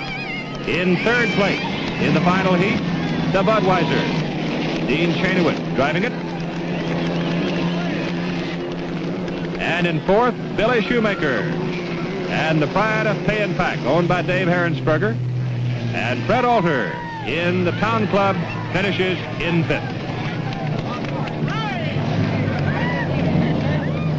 Well, in the background, I think you can hear how these people feel about what has happened in front of them this afternoon, as their boat has won the Gold Cup race. We'll be back to sample and enjoy some of this fun and happiness in just a moment.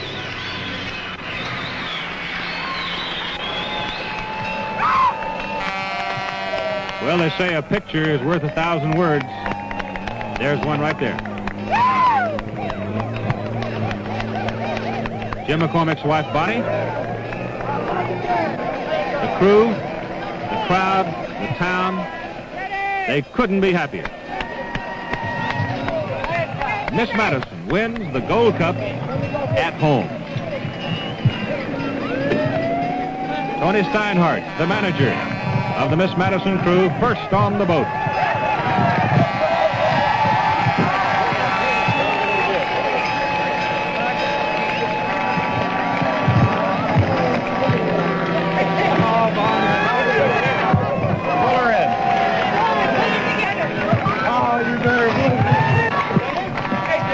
Congratulations. Thank you, Keith, very much. I can't hardly believe it. You never won one, and you won the big one in front of the hometown. And this is the only one we've really been aiming for many, many years. You guys were kind of sitting quietly here, just watching everybody else go out there and chunk away, and suddenly here you are in the driver's seat, and you took it the right way.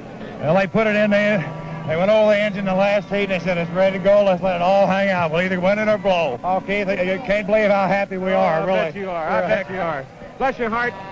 Celebrate with them. We are going to celebrate. Atta boy. Jim McCormick, the winner of the Gold Cup.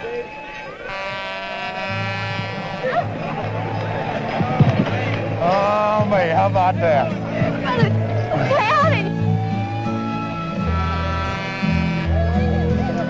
Well, I guess, Bill Muncie, this should prove to be an inspiration to any community, anywhere that would like to have an unlimited hydroplane race. Madison, Indiana has proven that you can have it and you can succeed with it. How many times have I heard, Keith, the mountain's there, it's very big, why do we climb it, and all that kind of thing? Why do we drive unlimited hydroplanes on the Ohio River in a Gold Cup? Here it is, a typical example, only because it's just a great experience to win. Never won a race for 5 years, and he picked the Gold Cup at home. How about that? And it sets in motion what surely will be the biggest celebration that Madison, Indiana has ever had. The final standings, Miss Madison wins it, Atlas Van Lines is second, APBA third, Miss Budweiser 4, and Town Club 5th. The executive producer of ABC's Wide World of Sports is Runne Arledge. Gold Cup hydroplane race produced by Ned Steckel, directed by Don Ohlmeyer. International cross-country motocross motorcycle race produced and directed by Andy Sedaris. Production coordinator for ABC's Wide World of Sports is Dennis Lewis. Program administrator, John Martin. Be sure to join us next Saturday on ABC's Wide World of Sports for the Calgary Stampede Rodeo along with the National Air Races. And now this is Keith Jackson along with Bill Muncie saying so long from Madison, Indiana. Air travel arranged through and promotional fee paid by American Airlines. American has more 747s flying to more places in the United States than any other airline. It's good to know you're on American. Today's program, pre-recorded.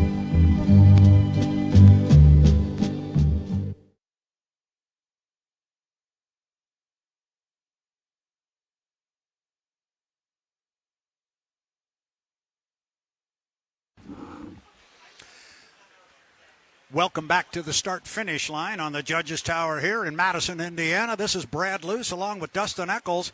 We just enjoyed a little bit of a lunch break. Hope everybody enjoyed the 1971 Gold Cup.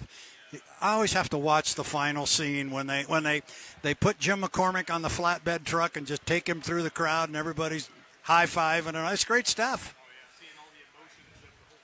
Crowd, everybody that helped him out, it's pretty cool. It's the best. Yeah, and that's, when the Seahawks won the Super Bowl, we said, we won. It was great. But in Madison, when Miss Madison won the Gold Cup, they said we won. They really mean it. They feel that is their boat. Absolutely. And on some level, it is indeed. So anyway, we thought we would play that while Dustin and I got a well-earned lunch break. And what we are doing right now, we do not yet have boats on the water. We do not yet have boats moving toward the water. And we are understanding that there is an update coming very shortly from the officials. They are down to my left.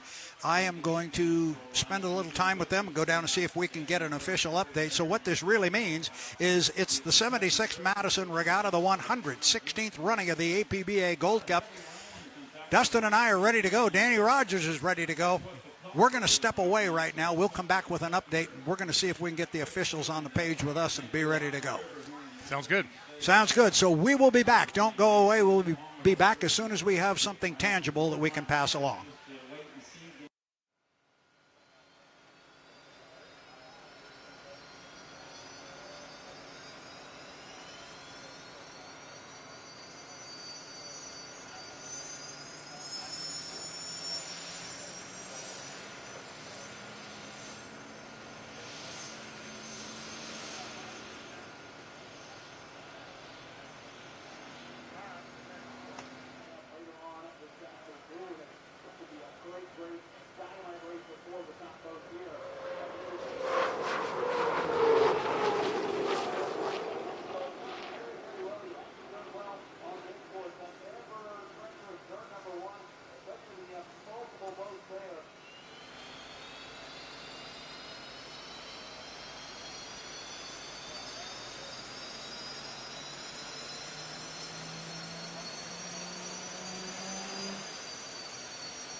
H1 Unlimited Hydroplanes. The world's fastest race boats. 10, 9, 8, 7, 6, 5, 4, 3, 2, 1.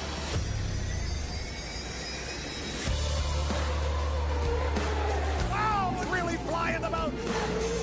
It doesn't get any better than that. They are going to be side by side.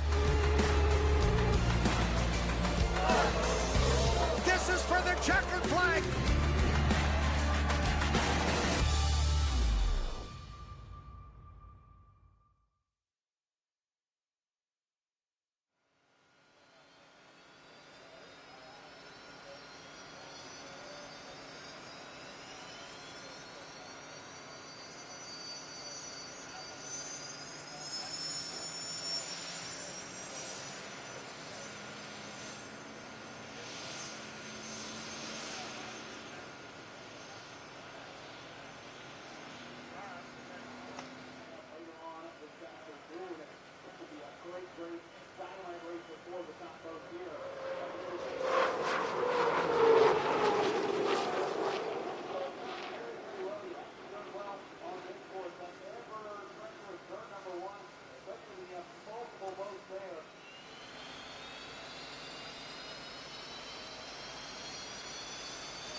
Man, I worked a lot.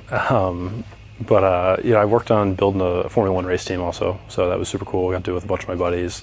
Andrew Tate driving for the boat for us, and then really a lot of the guys from the Unlimited crew have come and helped out. So I've had a lot of fun with that. Got to travel the country with some of my best friends. So spent the last couple of years focused there, and now back in the seat of H1 Unlimited. Yeah, I mean, the time to think about things, what you could do better, what you need to do better in the future. So, best thing about boat racing is usually you get back into it the next weekend and get to go try it again. And, I think it was more like what I was doing or what I could be doing better in the boat. And for me, it was getting used to how sensitive these boats are to throttle response and to the canard. The boats I used to drive as limited hydroplanes, much more throttle response, being piston powered. So we were used to driving much more with our right foot, controlling the boat with our throttle, versus in the H1 Unlimited where you need to control the boat much more with the canard and really manage the throttle as wide open the whole time to maintain the momentum inside that turbine. So that was a lot of my focus on understanding what I need to be doing better this time around. Well, I do Barry's boot camp like 3 days a week, so keep myself in good shape. There's a lot of G-forces, and you want to be in good shape. So a lot of core strength, neck strength is always valuable, but just not being out of breath as you get into the third and fourth lap is super important. So maintaining cardio health is always important. Yeah. Back to Barry's boot camp. Honestly, I didn't know I was going to come back to drive up until about 5 or 6 months ago. I kind of thought it was over. It was a one-time shot, and we gave it a good run. We almost had a win in Madison in 2023. Didn't come to fruition. So, you kind of think of what could have been.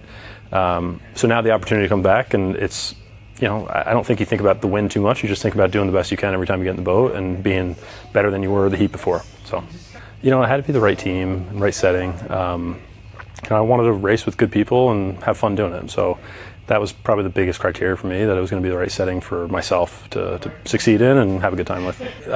Just the team, the camaraderie, kind of the mentality about racing. We're boat racers at our core. We're here to be competitive. We're here to put the fastest boat we can on the water.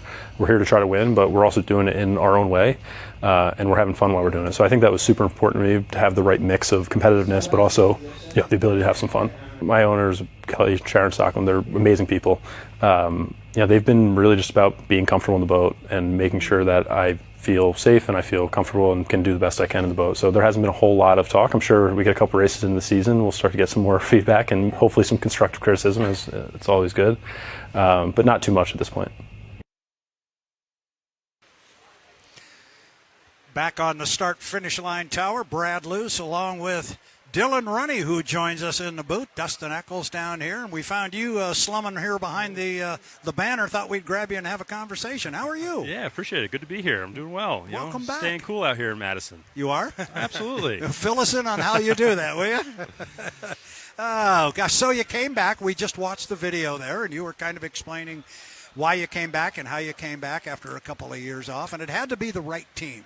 And this is the guy who knows a whole lot about that same team. So I kind of want you guys to talk a little bit about why that seems like it's such a good fit. Yeah, absolutely. I mean, I think it just starts with the ownership there. And Kelly and Sharon are such good people, and they care so much about the sport and care so much about the team. And, again, it was just kind of the right mix and the right opportunity for me to step into, kind of coming back into the series this year. So, yeah, super thankful for it, super excited. And it's such a good race boat. Dustin showed it over the last few years that this boat can win, and it puts down good speeds, and I think we're going to have some fun with it this year. In testing, I mean, you look fantastic. Look like you were comfortable, and like you never stepped away. Were you surprised about anything with the boat, or was it just how you expected? Yeah, I mean, little growing pains here and there, just getting the cockpit set up like I'm used to, and getting the canard set up like I want it. Those are probably the only two small little challenges we were kind of working through during testing. But, yeah, it felt – I don't want to say like riding a bike because you're going 200 miles an hour on water, but, it felt fairly comfortable to sit back into the boat. And, we didn't get a ton of laps into testing, but I think the laps we did get in were quality. And now we're prepared to hopefully get on the water here and see what we can do. And this weekend, I mean, being in the Gold Cup, obviously one of the biggest races of the year, what are your goals to try to go out there and do kind of the rush course on learning this boat and get as many laps in as you can? What's your goal? Yeah, I mean, Madison's challenging in its own right. I happen to love the race course here, though. I love the river courses. It kind of reminds me of how I grew up racing stock outboard boats, just on small river courses on the East Coast. So a little bit near and dear to my heart here, but I think we're just going to have to step into it every single heat. Our goal is get better every heat, keep kind of going a little bit faster as we can throughout the weekend, and ideally we put ourselves on the front line in the final and give ourselves a chance. Having the extra heat here at the Gold Cup, does that change your goal going forward, or your outlook on it? Are you trying to just survive these heats, or are you trying to get points? Yeah, I mean, I think we're definitely trying to get points. Obviously, survival is a big part of the game here, but for us, every heat is just a goal to get better out there. So the more heats and more seat time we can get, I think it's to our benefit.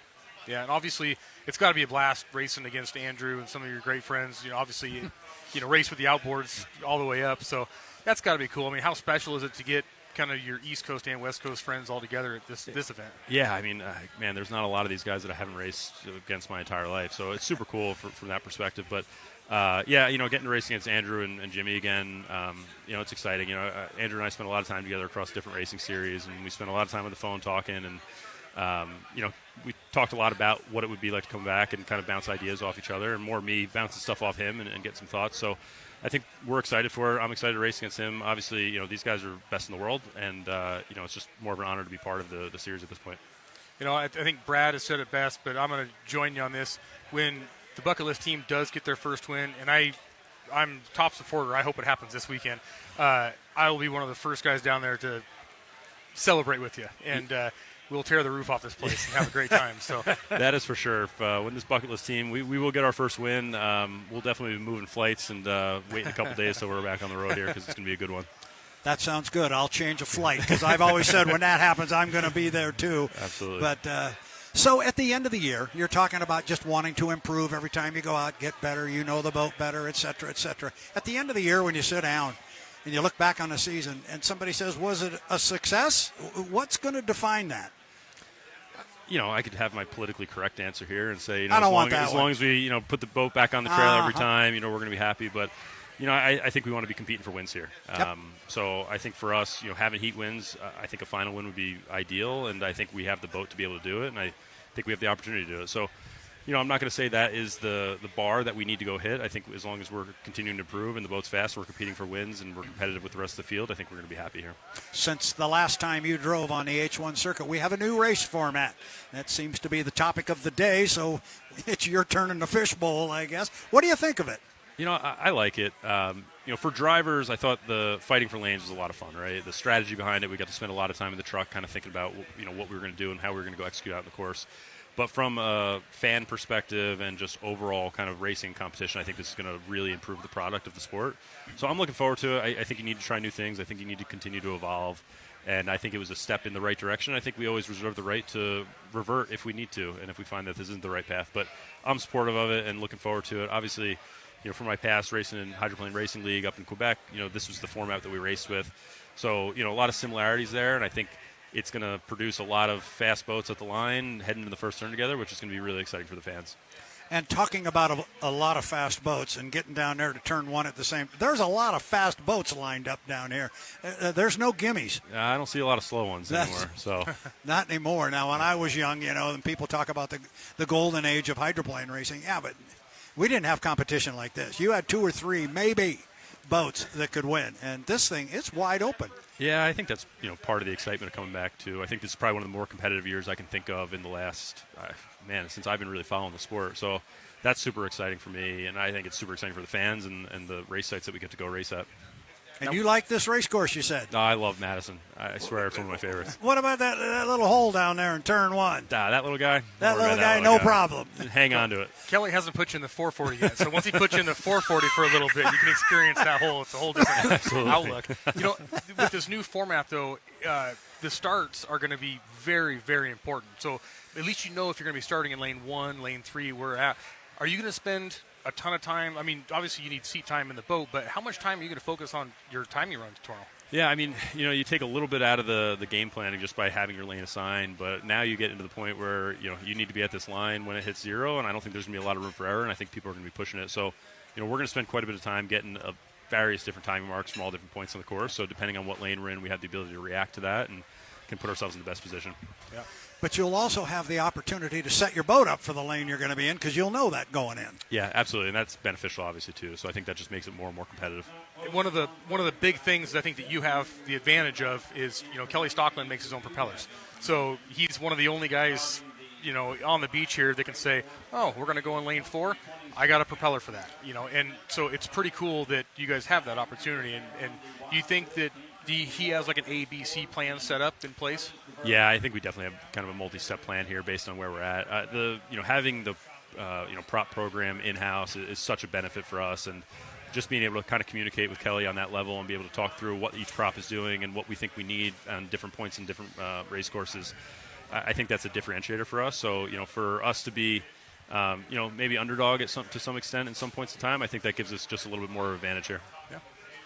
So you and Andrew Tate, you've been teammates at the Unlimited ranks, although he doesn't like that teamwork, and he's out there spitting the wind just like you are.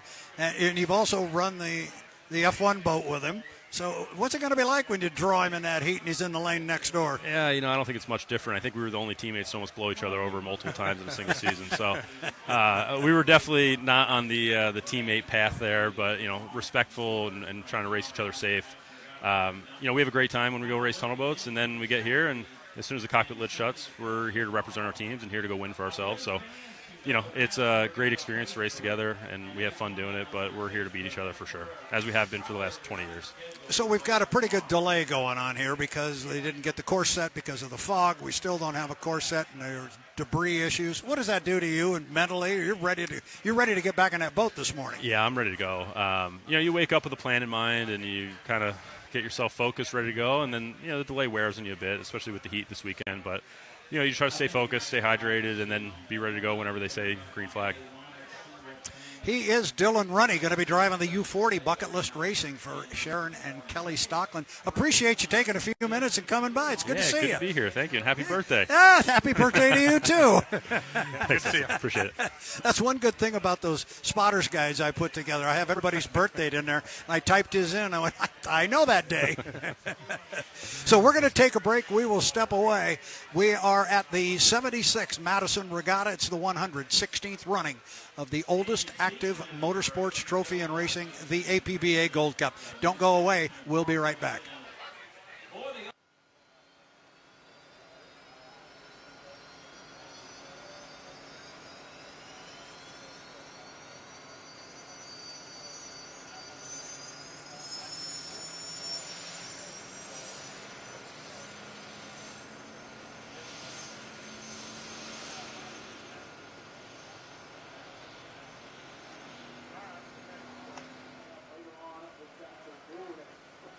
Great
Welcome back to the start-finish line tower here in Madison, Indiana, on the banks of the Ohio River.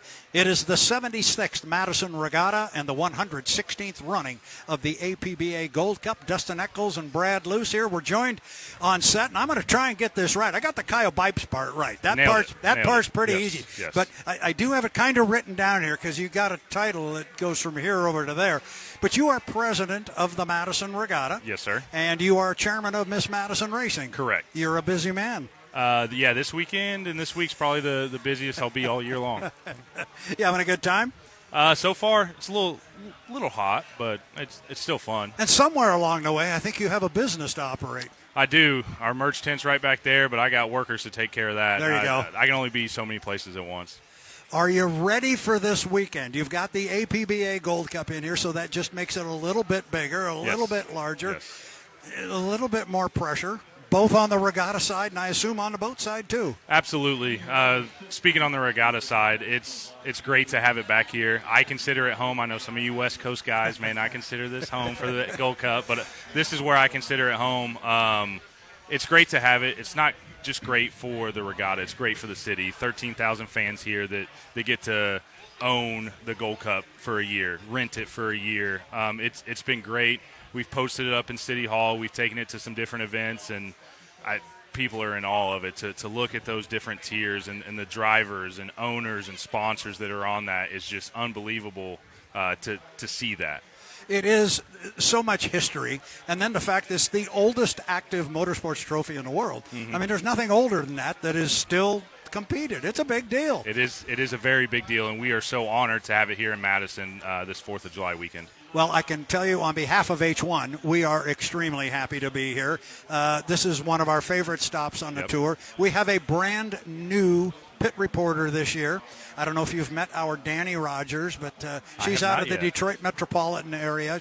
Great gal, very professional, very polished. Good. She got her first look at Main Street yesterday when she got in. She says, this is unbelievable. But that's what everybody says. Exactly. I've lived here my whole life, so I take it for granted just a little bit. But anybody that comes in here, this is the most beautiful place I've ever been. And just taking that cruise down Main Street, it's unbelievable. I tried to take the cruise down Main Street, but I got stopped at Hinkle's and had to have a couple burgers. Every now and then you have to do that. you have to do that. Talk about the people that you work with at the regatta, your volunteers, your board. Talk about those people and the yeoman's work, because you got a lot of support behind you. We do. There's 19 board members. Essentially what that board does is they make most of the money decisions, where to spend it, what we do, that type of stuff. And then I can't tell you how many volunteers that we have. It's got to be around 100 that put this whole event on, from our pit workers to our security to sanitation to I know I'm missing a bunch and a bunch of people. They're setting the docks up. I'm always amazed at everyone setting the docks up. That's a full-time job in itself. They started that on Tuesday and got it done in time. They really make me look really good, which is good. When I have a really good team behind me, it makes myself look good, but more importantly, it makes the regatta in the city of Madison look good. Well, and it always shows very, very well. What's your dad doing? He's vice president this year. He's got a long title, a mile long too. So he's vice president of regatta, and then he's treasurer of Miss Madison. Okay. So he writes all the checks for Miss Madison, does everything on the land for the regatta. So what I have just learned in both of your duties, you don't touch the money. Money decisions are made elsewhere, and Dad's writing the checks. Dad's right there. There you go. And he would agree that I am not the best with money. I like to spend it. He's the frugal one that says, whoa, come here. Oh, gosh. When this weekend comes to an end on Sunday night and people start heading for home, when you look in the mirror, what makes it a success? When Miss Madison's a Gold Cup champion. There you go. I think that happened once before. Yeah. You'd like to repeat that. I was just talking to Jeff Ayler, and he said it was 55 years ago Miss Madison shocked the world. I didn't say it on that air, but I'll say it on this one. I can tell you the crew, Brandon, Trey, and the whole crew, they don't think that's going to be a shock to the world. So we're ready to go. The boat went up to Salina, ran extremely, extremely well. They think they have the setup to really compete and bring home the Gold Cup on Sunday.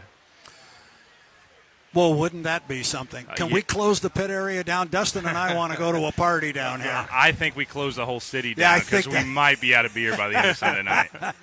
That would be fun. My goodness. You know, the Kennedys, you brought up Brandon, but they bring so much to the sport, and they're such great people to partner with. How much do you lean on those guys, on working on the boat and the machine side of it and all that stuff? So last year the boat went up to Delaware to H-Tool for about a week and a half. They built a gearbox. I don't know the technical name. I stay on this side. The shafts that hold them in, new skid fin, polish up the rudder. It's so nice to have them. They're so knowledgeable. They've been around boat racing for forever. Probably since paddle boats were racing out here. But they're just so smart, so knowledgeable. And Brandon gives, Trey and Bill Guckian have said this, Brandon gives some of the best feedback when he's out there of, hey, it's doing this, it's doing that, this is what I'm feeling. They're extremely excited for him, and the more seat time we get for him, the better it's going to be for our team. And Trey, is he the youngest crew chief on the circuit, or one of them, for sure? He's definitely one of them. I don't know if he is. He's younger than Taylor Evans, so I'm pretty sure he's the youngest. But yes. I mean, what a great young guy, just a hard worker. And every time I look over there, he's coming up with new ideas, and I'm really impressed with your whole team and what you guys have put together. So I think that's you look at the leader, and you're doing a great job with these guys. Appreciate it. Yeah, Trey was one that I called early on when all this went down last year. And I knew Trey, but I didn't know how smart he was with all this. I'm personally not very smart when it comes to all the technical stuff within Unlimited Hydroplane, but talking to him and talking to everybody else, the Mike Hansons, the Dave Vilwalks, the Brian Haney's of the world, they're like, Trey's the guy. He's the next real deal when it comes to this. And everybody that works for us says, that guy's smart. That guy's smart. And I love the fact you bring up Taylor Evans and these young crew chiefs. We always talk about young drivers, and, we got these kids that are driving the smaller boats that are coming up. But it takes more than just that, and it's always good to hear about these young technical guys that have got the smarts and the savvy. Yeah, I mean, just like you, Mike Hansen, you're not getting any younger, unfortunately. I wish you were, because I want you to stay around. But and it's his birthday too, by the way. It's your birthday. I added a year on it today. 26, is that right? Yeah. 26. Happy birthday, bro. Yeah, thank you. Where are you going to celebrate tonight? The hotel? Hopefully back to the hotel. A cold brew and a good nice. There you go. Tomorrow's going to be a long day. I am old enough to have, I've had my fun nights at boat races. There you go. I go to a little different drum these days. Yes. So how frustrating is it for you to have a day like today when you want to go? And Extremely. we can't go. Extremely frustrating. I was talking to Jonathan Abbott earlier, and basically it was hey, we're going out. And then he's like, well, let's see what happens. Let's shoot for 1 o'clock. 1 o'clock comes, and nothing's going on. So I went down to the dock and found Dave, whoever the captain is of the H1 rescue boat, said, hey, Dave White. I'm going out. So Scott Liddycoat came, and it's just extremely frustrating because all these fans come here. They bear this heat. They're watching online on YouTube, and it's just frustrating because they came to watch boats race, boats run, and unfortunately we couldn't do that today. Nothing that anybody with any organization did. It's just Mother Nature wants to fight us a little bit, and we're gonna let her win this one. That's fine. We're gonna let her win this one, but this weekend's gonna be really good. And there is just, and we talked earlier about it, there is just a whole lot more going on around here besides just a boat race. Yes. You've got the music festival going on. There's a parade, I think, coming up, and a big fireworks show, I assume. Yeah, it's a week long. So we start last Friday with our Little Miss pageants, and then we roll into the water ball fight, and then a movie, and then boat racing, and then music, and then a parade, and it just keeps going on and on and on. We try to enhance our festival as much as we can to bring people to Madison and get them to keep coming back. So when we keep adding this stuff, it's just more people coming here to see Madison, and a lot of these music people have no idea what an unlimited hydroplane is until they get here, and then they say, oh, crap, this is cool. So he is Kyle Bipes. He is the president of the Madison Regatta, also the chairman of Miss Madison Racing. He wants to put boats on the water probably more than anybody else here in town. You're not wrong. Yeah, okay. Yeah, you're not wrong. I figured that was it. So thank you for taking a few minutes and stopping by. This is great. Dustin and I appreciate it. We did it a year ago. Yeah. Except we got a boat. We got your boat in the water a year ago. Yeah. We did. I probably made some enemies that day when I said, hey, we're going out. The water was up. We could barely get the boats in, but I said all these fans came here to see Miss Madison, so let's try it out. And then he takes a big hop and has to pull it in early. That's okay. It's okay. He got it out. That's right. That's right. Got qualified the next day, and the rest is history, and now it's all up. That's right. That's right. It's all good. As I said, he is Kyle Bipes. We thank you for coming by Thanks, and taking Brad. a few minutes. We're going to step away. We're going to have a conversation with our referees.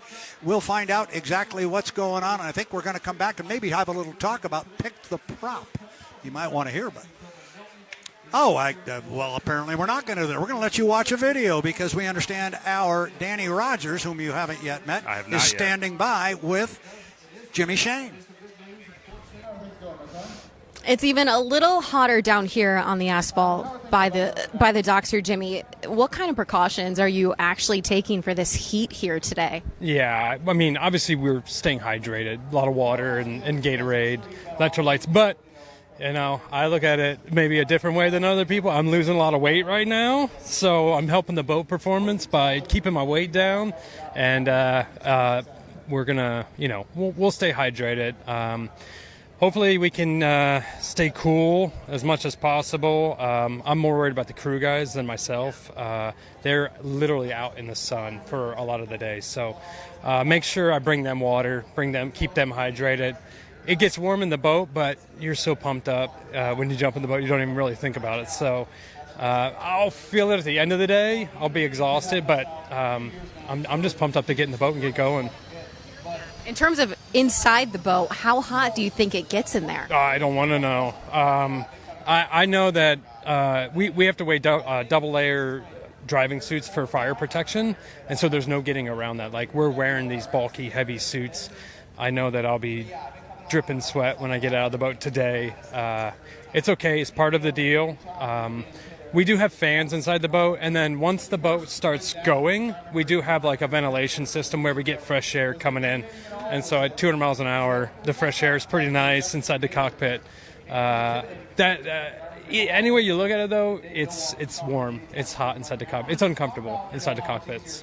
One topic of conversation here today is the debris in the river. What's your history with it? How do you avoid it? Yeah, obviously I've been fortunate to race on the Madison course for many years. There has been times when I've visually seen stuff out in the water, and I've had to drive around it sometimes. You don't want to be out there for that. You don't want to be in that position, but it does happen out here on the Ohio River. So I'm going to be looking way down the river, way ahead of myself, keeping safety at a forefront and a priority. I still want the boat to go fast and perform well, but today safety is probably going to be a little higher concern than making the boat go fast. Appreciate you. Good luck today. Appreciate it. Back on the start-finish line tower, Brad Luce along with Dustin Eccles. It's the 76th Madison Regatta and the 116th running of the APBA Gold Cup, joined on set now by Mr. Andrew Tate. How are you doing, my friend? I'm good. A little sweaty, but I'm doing all right. Yeah, well, I don't think you're alone there. No. It's a little hot. I have a gift for you here. There you go. So we expect you to display that. I know this guy. That's a little bit scary. There we go. Oh, gosh. So talk about this. Everybody's all dressed up to go to the ball, and we can't put a boat in the water because we got stuff floating down the river. What does that do to you? Bother you? No. Okay. I think something everyone's got to deal with. It's racing, it's competition, it's ups and downs, and you have your mindset and your mentality, and when they tell you to go, we're going to go. We're all right. It's Madison, I hate to say it like that, but we always have to fight the river. Yep. Not only as competitors out there when it gets rough, but whatever else might happen or challenge us. But we get through it together, and just stay calm, cool, as cool as you can here, and when the flag drops, be ready to go. What is it about this marriage between that particular hull you've got and you as a driver? To the casual fan, or to me, every time you put that thing in the water, it's just a rocket. It's a great piece of equipment. To be honest with you, I got to thank Jimmy Shane and Mike Hansen, because those were the two that were influential in setting it up and getting it to run the way that it does. It's just a beautiful boat to drive. I just got done talking to Jeff Ayler about being comfortable. This is my third year in the boat now. and I haven't had that consistency or familiarity since I raced for Jones back in the day. You know, I kind of came and I went and was racing different classes, still racing different classes, but in the unlimited category, to have the same seat 3 years in a row is comfortability, and familiarity is speed, and it translates from the cockpit to the race course. So I'm excited to be back in the same boat. I know Jimmy had a big choice to make. I'm just glad he didn't get to pick from 3. I heard rumors you were going to be there guarding it, and that was not an option. Bruce reassured me. Mike reassured me. We were all good. Obviously, anytime you get a guy like Jimmy coming back into the sport, you want him to be familiar and comfortable too, and be able to go out there and do his best, which I'm looking forward to doing. You know, it's been a few years now, but we've had some really, really good races, mostly clean over the years, and it's a guy that you know what he's going to do. You know he's going to leave you a lane. It might be a lane minus an inch, but it's going to be enough to get your boat through there. And having that familiarity is, you know, it's huge. I'm looking forward to it. So that comfort factor is not only you being comfortable with the boat, but being comfortable with who's right outside your window. Yeah, you got to trust the guy next to you. You know, especially this year, the new format, we're all going to be hitting the starting line at full song, hopefully right at 0. I think it's going to be quite a sight for everyone to see. But getting down to that first turn is going to be interesting. You got to have the respect, leave the room, and make sure everyone gets through there. Madison turn 1 is challenging all by itself. So when you get 3 guys out there next to you, maybe it gets an extra 6 inches this year, you know? Oh, there you go. Generous. You know, so the new format, you know, that we're setting that aside, and we have a lot to talk about on that. But how important is that going to make tomorrow? You know, we're moving qualifying into tomorrow now. We're kind of compressing some stuff. It's going to be a busy day. How important is that going to be for this new format going forward? Because that's going to start this whole lane choice thing here at the Gold Cup. You know, we'll find out. I applaud H1 and the owners and the volunteers and the groups all coming together and trying to move forward with something new to eliminate some of the riffraff during the 5-minute gun and really showcase the world's fastest race boats at the start of the race. So I'm excited for that. As far as the formula goes and the math, it's never been my strong suit. I'm going to wait and see what happens. But there's still going to be games to be played. It's going to be interesting. You know, do you want to qualify third? Yeah. Maybe take a second or a third in the first heat and then have less points for the next heat. I don't know. It kind of goes against everything in my bones. I want to make that thing go as fast as I can every time I'm out there. But what you're saying is there might be some strategy going into the qualifying to we'll find out. See where you're going to end up. No, it makes total sense. And I've said it a lot where not only the best drivers in the world out here, but they're really good at hiding some of the underhanded stuff that they do to each other. So I think this is, like you said, going to help clean it up a little bit, just make a better show for the fans. So I'm excited. You know, I'm glad to hear your take on it, and we just keep telling everybody, keep an open mind about it. And that's kind of what you're thinking? That's it. I think we're in a position right now. We made a big change. We went away a little bit from the tradition and the history of the fighting for lanes. But you know what? We've done it before. They had flag starts in the 90s. They had assigned lanes.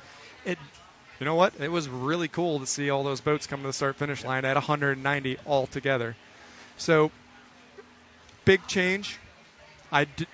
If it works perfectly, cool. We don't have to do anything for next year. But at the end of the year, I think we're going to sit down again and talk about, okay, here's the pros, here's the cons, here's what worked really well, here's what didn't. I think we're all kind of in this together and pulling in the same direction for the first time in a long time, and it feels pretty good. I don't think there's any reason we can't start tweaking it a little bit, you know, once we really learn how it all goes, and to improve the sport again for next year. And to me, I love racing the boats. I love going fast. But the fact that we're together as a group and we're having these conversations is progress, and it has me excited for the future of the sport. Well said. I couldn't agree more. I think it's I can honestly tell you that at the board level, there were discussions exactly along those lines. That, you know, this doesn't mean it's etched in stone for the next 10 years. We can step back even after we leave Madison. We could step back, or maybe after Seattle when we have 6 weeks off. If we've got to tweak something just a little bit, you don't have to wait forever. We can make a minor change and make it better. Very well said. I agree with you. It was everybody's pulling in the same direction, I think. It sure feels that way. Yeah. You know, I mean, we're all competitors, and we all want to win, and we all want whatever advantage we can get, for sure. But and you're what you said was a little different than what Jimmy said, because when Jimmy was talking, he says as long as he finishes in front of you, that's all that's important. So, you know, I'm just joking. Then all's good in Hydroland. No, it's great to see. I think we're going to have some great races. I'm looking forward to racing against Jimmy again. If I was 10 years younger and in this position, I might have a different mindset or a different outlook. But I'm going into this whole thing, not only with the rule changes in the sport, but the changes within our team, bringing in Jimmy, and, seeing what happens. We were pretty good rivals 8-9 years ago. We had some really good races. We got through almost all of them unscathed. Yep. You know, we left the room. It was barely enough sometimes, but we made it through, and we had some conversations. 10 years later, I'm a little bit older, a little bit grayer. I might have a little bit more appreciation for myself and everyone else around me. But, no, I have an open mind heading into 2026. And I really just want to put my head down and focus on what I need to do to get the most out of that race boat. Yeah, that's great. I think you got a great team behind you. We've been talking about, the BWR team as a whole and how well put together it is, from Hansen all the way down. So I think you guys are going to set the bar pretty high this weekend, and I'm really excited to see how you can do. Yeah, Mike Hansen, hard to beat. Yep. I've really enjoyed my time working with him. He's cut from a different cloth, more so old school, kind of like my dad. So he's going to tell you how it is, and I can appreciate that. I like it. I'd rather have him tell me what I can do better or what I'm doing good. Well, he doesn't tell me all. He'll tell other people what I'm doing good before he'll tell me usually, but that's all right. Tough love. Yeah. I'm used to it, and just a beauty to work with. I really enjoyed my time. Dustin mentioned BWR Racing and specifically Bruce Ratchford. Tell me a little bit about working for Bruce. I've gotten to know him. We all have. Everybody's gotten to know Bruce Ratchford on different levels. How do you see him? What kind of a guy is he as an owner? He's a tough guy to talk to and not smile. Yeah. I'll tell you that much. I mean, he's just such a big personality. His big laugh, his big, deep voice. But another reason to be excited for the future of the sport. He's come in, and it's been a fresh perspective, a fresh injection of resources, amongst other things. But his passion to run this thing the way it should, he's a businessman. Yep. We have a product that we're trying to sell. To have that business mentality, I think, is going to be good for everyone, and I really hope we see some of the fruits of his labor. He is. I love the way you just said that, a big personality. I spent time with him on Zoom calls, and when he gets really interested in something, he starts getting closer and closer to that screen. Pretty soon you've got Bruce right here. But I love the way he goes about things. He gets the information, he asks the tough questions, he understands what he wants, and then make a decision. Let's move on. Yeah, and again, kind of just like Mike, Hansen, he's going to tell you what he thinks. Whether it's right, wrong, or indifferent, that's besides the point. Where usually he's right. But you know where you stand with him. You know what he's thinking. He's not pulling any punches, and it's just totally respectable relationship. Yep. He's been so good to all of us, and it's been a real treat to that whole transition happen. Sure. We didn't really skip a beat, and that's pretty cool. You should be proud of that. Proud indeed. He is Andrew Tate. This is Dustin Eccles. I'm Brad Luce. Having a good conversation. We appreciate you taking some time and stopping by. Have some good luck this weekend. Enjoy the new format, the racing. We'll look to be talking to you possibly after a heat win or 2 or 3 and maybe hoisting the big cup one more time. You know what? If I get to talk to you, it means we did something good. There you go. I'll take like that. I look kind. forward to talking to you soon. And I look forward to having the hat come back over here again. He is Andrew Tate. But before we let him go, we're going to run down to our pit reporter. We're going to get a hold of Danny Rogers, who I understand might be standing by with Shannon Rainey. We can cue that up, please. All the talk today, a lot of it is regarding the heat. You're from the West Coast where it's dry heat out there. So what are some tips and tricks your crew uses just to make sure everyone stays hydrated and safe today? Well, we've got lots. We've raced here for a lot of years, and we've seen a lot of really hot days like this. So they have to do 2 waters and a Gatorade. They have to we make them take breaks. We have to come sit down in the shade. We've got some shade. We have some AC in the truck, and it's really nice just to circle them through. They have to sit up on top of this hot boat, and it gets really hot up there with the sun pounding down on them. So once their job's done, they need to come, sit down, take a break, until they're needed. So we do a lot of breaks, we do a lot of AC, and then just we're pounding water and we're pounding the electrolytes. So it's really giving them the break to sit down is the key to the weekend. Otherwise, it just can't last going at the pace we do. One concern today, which has been talked about, is the debris in the river. What kind of precautions is the crew taking today to make sure it's mostly clear for these drivers? You know, it's really hard to take precautions here.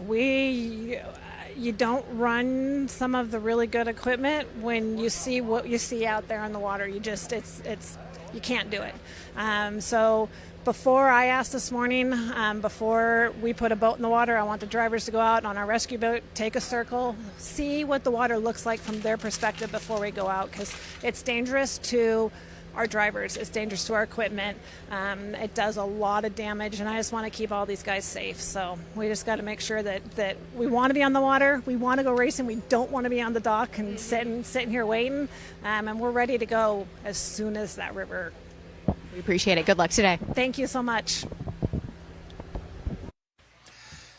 Back on the start-finish line tower, Brad Luce along with Dustin Eccles. We are on the banks of the Ohio River at Madison, Indiana. It's the 76th running of the Madison Regatta, the 116th running of the APBA Gold Cup. But unfortunately, we got a little bit of bad news here. Dustin, we are not going to be able to put boats on the water this afternoon. The decision has been made that due to the debris in the water, they are not going to try and finish setting the course. They have pulled some buoys in, and unfortunately, we're done. It is unfortunate, but fortunate we have all the boats going into tomorrow. Nobody's just trying to look at the bright side of things. Nope, the that's course right. is going to be absolutely beautiful tomorrow, and we have an insane schedule to try to fit in. So you talk about an action-packed couple of days ahead of us. You couldn't ask for more. Yeah, you're gonna take a 2.5 day schedule and you're gonna shoehorn it into 2 days because there's nothing on the schedule that we can eliminate. It's not like you can eliminate qualifying or eliminate a section of heats. We got to run them all. Yeah, being the Gold Cup format this weekend, you have to run 2 hours of testing and you have to run 2 hours of qualifying and all this stuff. So we're set up. We have to do this, and the teams are on board for it. They will be here at 5 a.m. if they need to be. So this is a pretty big surprise to most of the people that are listening to us that Danny Rogers has joined us on the set here. We're going to get away from that clip, I think, and go back to where we were just a moment ago. But Danny has joined us here. You got a trophy. I've got your trophy. Yeah, well, I haven't had it for very much, but tell us a little. What do you know about this trophy? I know it's your birthday, so happy birthday. No, Here's thank your you trophy. thank you very much. This is like Wimbledon. This is oh my gosh, you're crushing it. I love this. I know this is the winner of all of our prop bets for who we think will win races gets to take home this beauty at the end of the season, and you won it, the inaugural one. It actually all started right here a year ago with a bet, a $20 bet that I lost. And somebody came up and said, "No, we're not going to charge." And they took the money out of my wallet and said, "We will come up with a prize for your pick the prop thing." Well, I don't know where here's the $20 bill. It has made an appearance. You gave it to the wrong person. Yeah, so that's how it all got started here. And then our stat man over there decided he'd get himself a 3D printer for Christmas. And it moves. It does. You did a nice job on that thing. It looks pretty good. Yeah, and Dave Vilwalk took one look at it and said, "It kind of got a bite out of the prop here. That one's not going to work so well." Oh my gosh, it's for fun. But that is all ancient history because now you are going to be involved in the pick the prop process. And I think we've got some graphics here that we're going to put up on the screen and kind of explain how we do this. Let's do it. But when we go race to race, each of us will get 2 boats at that race. And every point that boat gets, that individual will get. Okay. And then at the end of the year, we total them up, and I should have 2 wins in a row. Those if are everything great goes. graphics. There it is right Look there. at that crew. Look at that crew. Now, you see who's over there? Pick number 1. Look at that. Do you want me to tell you? No, not yet. Well, we're going to get there, but yeah, you're going to take the first pick. It's a nice pick of you, Dustin. And then- thank you. How old is that? What year is that from? Probably 2 years ago. The last year I drove. So Your no beard actually makes you look 15 years younger than I already think you are. This is the first summer that I've actually had a beard because I'm not driving, so I don't need to wear an air mask. So Oh yeah, my a little gosh. different. The stat man looks like he's 14. That's so. And then we got Dave Vilwalk, who's going to be our guest picker. That's fantastic. He's going to be the guest picker. Brent Hall will pick, and then, an inverse order. It's just like the qualifying ladder. So I got to pick last. You're last. So you get 2 choices. And basically the way this thing works is you get to pick first. You can have any boat in the field. Mm-hmm. And then Dustin will get to pick. He can pick any boat except the one she chose. So when it gets all the way down to me, I'm number 6. There's only going to be 2 boats left, and I get one of those. But then you get a second pick. Mm-hmm. Now, this is where it gets fun. The second pick, you can pick any boat you want. You can pick the same boat you picked on the first one. Crazy. But you can only pick that boat once all year. All year. For that 2 spot. Yes. Yes. So you've got to kind of, this is where we forget to tell you what boats like what courses better than others, so you don't pick them on that race course. So we'll look over here at our executive producer and find out, are we going to do these picks live here? You got them, you're going to put them up? We got Danny's picture, I think and then you're going to have to tell us about them. I'll divulge a little bit of my game plan. There of my we go. strategy. And this is big stuff. Now apparently we have prize money involved. This is big stuff, Danny. This is some high leverage stuff. Yes, we're ready. You pick we went way out on a limb on that one. They gave me the first pick, so I'm going with Andrew Tate. I want to see a 3-peat here. It's going to take. Okay, now are we going down to Dustin's pick number 1? Is that how we do this? We're fumbling our way through here. Well, we're getting through it. So, Dustin? Well, she left it open pretty good, but I had to go with J. Michael Kelly. He's a hard charger, and he does good on these tricky race courses, so he's my pick this weekend. And then I think Nick is going to put his number up there. We won't make him come over, and he's going to go with Bucket List Racing. Mm-hmm. I'm here. He is right here, and he's on. So he's going with Dylan Runne. I like that pick. Yeah, I like that pick. I got to go with the people that brought me into the sport, Kelly's here in Stockholm. Okay. They kind of paved my way in here, and I'm excited to see Dylan run that boat. He looked good at preseason testing. So sentimental. All right. How about Super Dave? What did Super Dave do? We interviewed him this morning, and before he left the tower, we got his picks, and he's going to go with his former boat, the U-27. Fantastic. That's a Last time he crawled out of that cockpit, the boat was in pretty rough shape. So he's going with the U-27, the Miss Apollo. He will go with Jimmy Shane. Brent Hall, did we get Brent's pick? We did. He's going with the 3. So he is going with Corey Peabody in the Tahoe Miss. Bradley. Yours truly. Drum roll or something. Here we go. Slow clap. Going with the U11. I'm going with the U11. I tell you, Kyle Bipes was making me try and rethink it when he was talking about the Madison. He goes, Madison team is thinking if they win this thing this weekend, they're not going to be surprised. I'm going, maybe I need to recount this. But I'm going with the U11 to Miss FLAV-R-PAC and Jamie Nilsen. So now we get our second picks, and now you can pick any boat you want. You could pick the U1 again, but it'd be the only time you can pick him second time around. That's not a smart tactic, in my opinion. I don't really advise anyone doing that. No, so we're not expecting to see the U1 pop up there. No, again. you're not. No, I'm going Jimmy Shane. He's done very well on this track, and he has done well. If you sit out 4 seasons and you come back, you're now back in the rookie of the year talks. So even though seasoned veteran, I think it's just like riding a bike for him. So he's going to get back into that boat and do some great things with what we think is a faster boat. He's going with the newer one. He's not going with the boat he's raced in previously. So I'm excited. I think he'll do well. That's a good call. So he's my pick. It's a good call. You can't really go wrong with Jimmy Shane on this race course. Mm-hmm. Dustin? So I went back and forth on this one, but Did ya? I did. one of the best boats out here, and obviously one of the best teams. I think Andrew Tate's a pretty safe bet, so we're going to go with Andrew. Wow, so that means Rogers and Eccles cannot choose Shane or Tate the rest of the year in that second pick. Nick, what did you do for us? Well, I too took Jimmy Shane. I think that Andrew's got some revenge he wants to do on some of these other courses. I think he wants to go set the fastest lap in San Diego, which he could have, and he did break the record, but somebody else got him by a little bit. I'm picking Jimmy Shane today. I'm going to save Andrew for later, even though I usually go with my hometown boy. On paper, Jimmy Shane is a pretty safe bet on this race course. How about Super Dave? What did Super Dave have to say? He's got Jimmy Shane in his first pick, and he is going with Corey Peabody in the U3, the Tahoe Miss. Corey had a rough weekend here last year, but as we heard earlier in the day, by his own admission, he had a tough season. Dave, I think, is looking for him to rebound and get the gear started off correctly and started right. How about Mr. Brent? And Mr. Hall. He is going with the FLAV-R-PAC with his second pick here in Madison.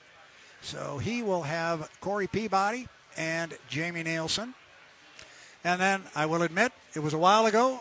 I'm not sure who I picked. So why don't you surprise me? And Jimmy Shane. So, Surprise. Surprise. Shock. So, wow. Shane is well represented in that second pick. He's half of the choices. So, that means there's three people down there that can pick him darn near anytime they want this year. But the field, as we've talked today, Danny, and talked to the drivers and everybody that's come up here, the field is so competitive. Mm-hmm. And it didn't always used to be this way. Back in the day when I was a kid, you might have had 14, 15 boats in the pit area, but you knew there was only two. Interesting. There was only two that were going to win. There was four that weren't going to qualify. Three of them wouldn't finish. And no, it was honest, that was the truth. And at the end of the day, it was going to come down to a two-boat duel in the final. And it was fun, and we all loved it. But this is wide open. It's really very, very good. So I'm going to look over at our producer here, see if we have any indication of what might be going on for a schedule tomorrow morning. We do not have one as yet. You can look at our social media pages. We will post that information as soon as we get it. But we are going to step away from the banks of the Ohio River at Madison, Indiana. It's the 76th Madison Regatta, the 116 running of the oldest active motorsports trophy in the world, the APBA Gold Cup. Oh, yeah, by the way, it's America's birthday. It's the 250th. Happy birthday to everyone, honestly. That's right. Everybody should have their birthday today, right? Weekend. And then there was two other birthdays. Dylan Runne and some announcer had his birthday today. Anyway, it's a big weekend. We did not get boats on the water today. You hear Dylan talking a little bit earlier. He feels that means tomorrow's going to be even that much better. A couple closing comments from the two of you. I'll start with you. Dustin, what do you got? Well, I've just been watching how hard everyone's working to get this race course cleared, set up. I think tomorrow morning it's going to be a really early day back here in Madison, and I just can't wait to see this whole schedule get condensed down to a two-day show. It's going to be impressive. Danny? I'm just a little bummed today. I'd like to see multiple boats out on the water. I've yet to see that. But like Justin said, tomorrow's going to be jam-packed. It's going to be really fun. I don't know what the temperatures are looking like. I'll take 3 degrees hot. Cooler. I'll take anything at this rate. I'll take 10 degrees cooler. Yeah, I mean, it is stifling here, so that would be nice if it was a little cooler. And I would just simply echo what the two of you have had to say. Unfortunately, we didn't get the boats on the water today like we wanted to, but we will tomorrow. And it just means tomorrow's going to be busier. My word to the fans would be, don't be late tomorrow. get here early, because when they open that course, whether it's at 9 o'clock, 8:30, whenever it might be, you're going to see 3 or 4 unlimiteds hanging over the water. They're going to be ready to go. So we will be here when they do. As I said a moment ago, check our social media pages. When we have a schedule, we will get it posted. But until then, this is Brad Luce for Dustin Eccles and Danny Rogers saying so long from Madison, Indiana. We'll see you tomorrow when we go boat racing.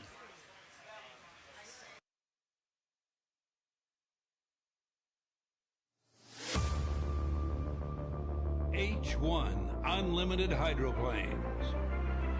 The world's fastest race boats. 10, 9, 8, 7, 6, 5, 4, 3, 2, 1.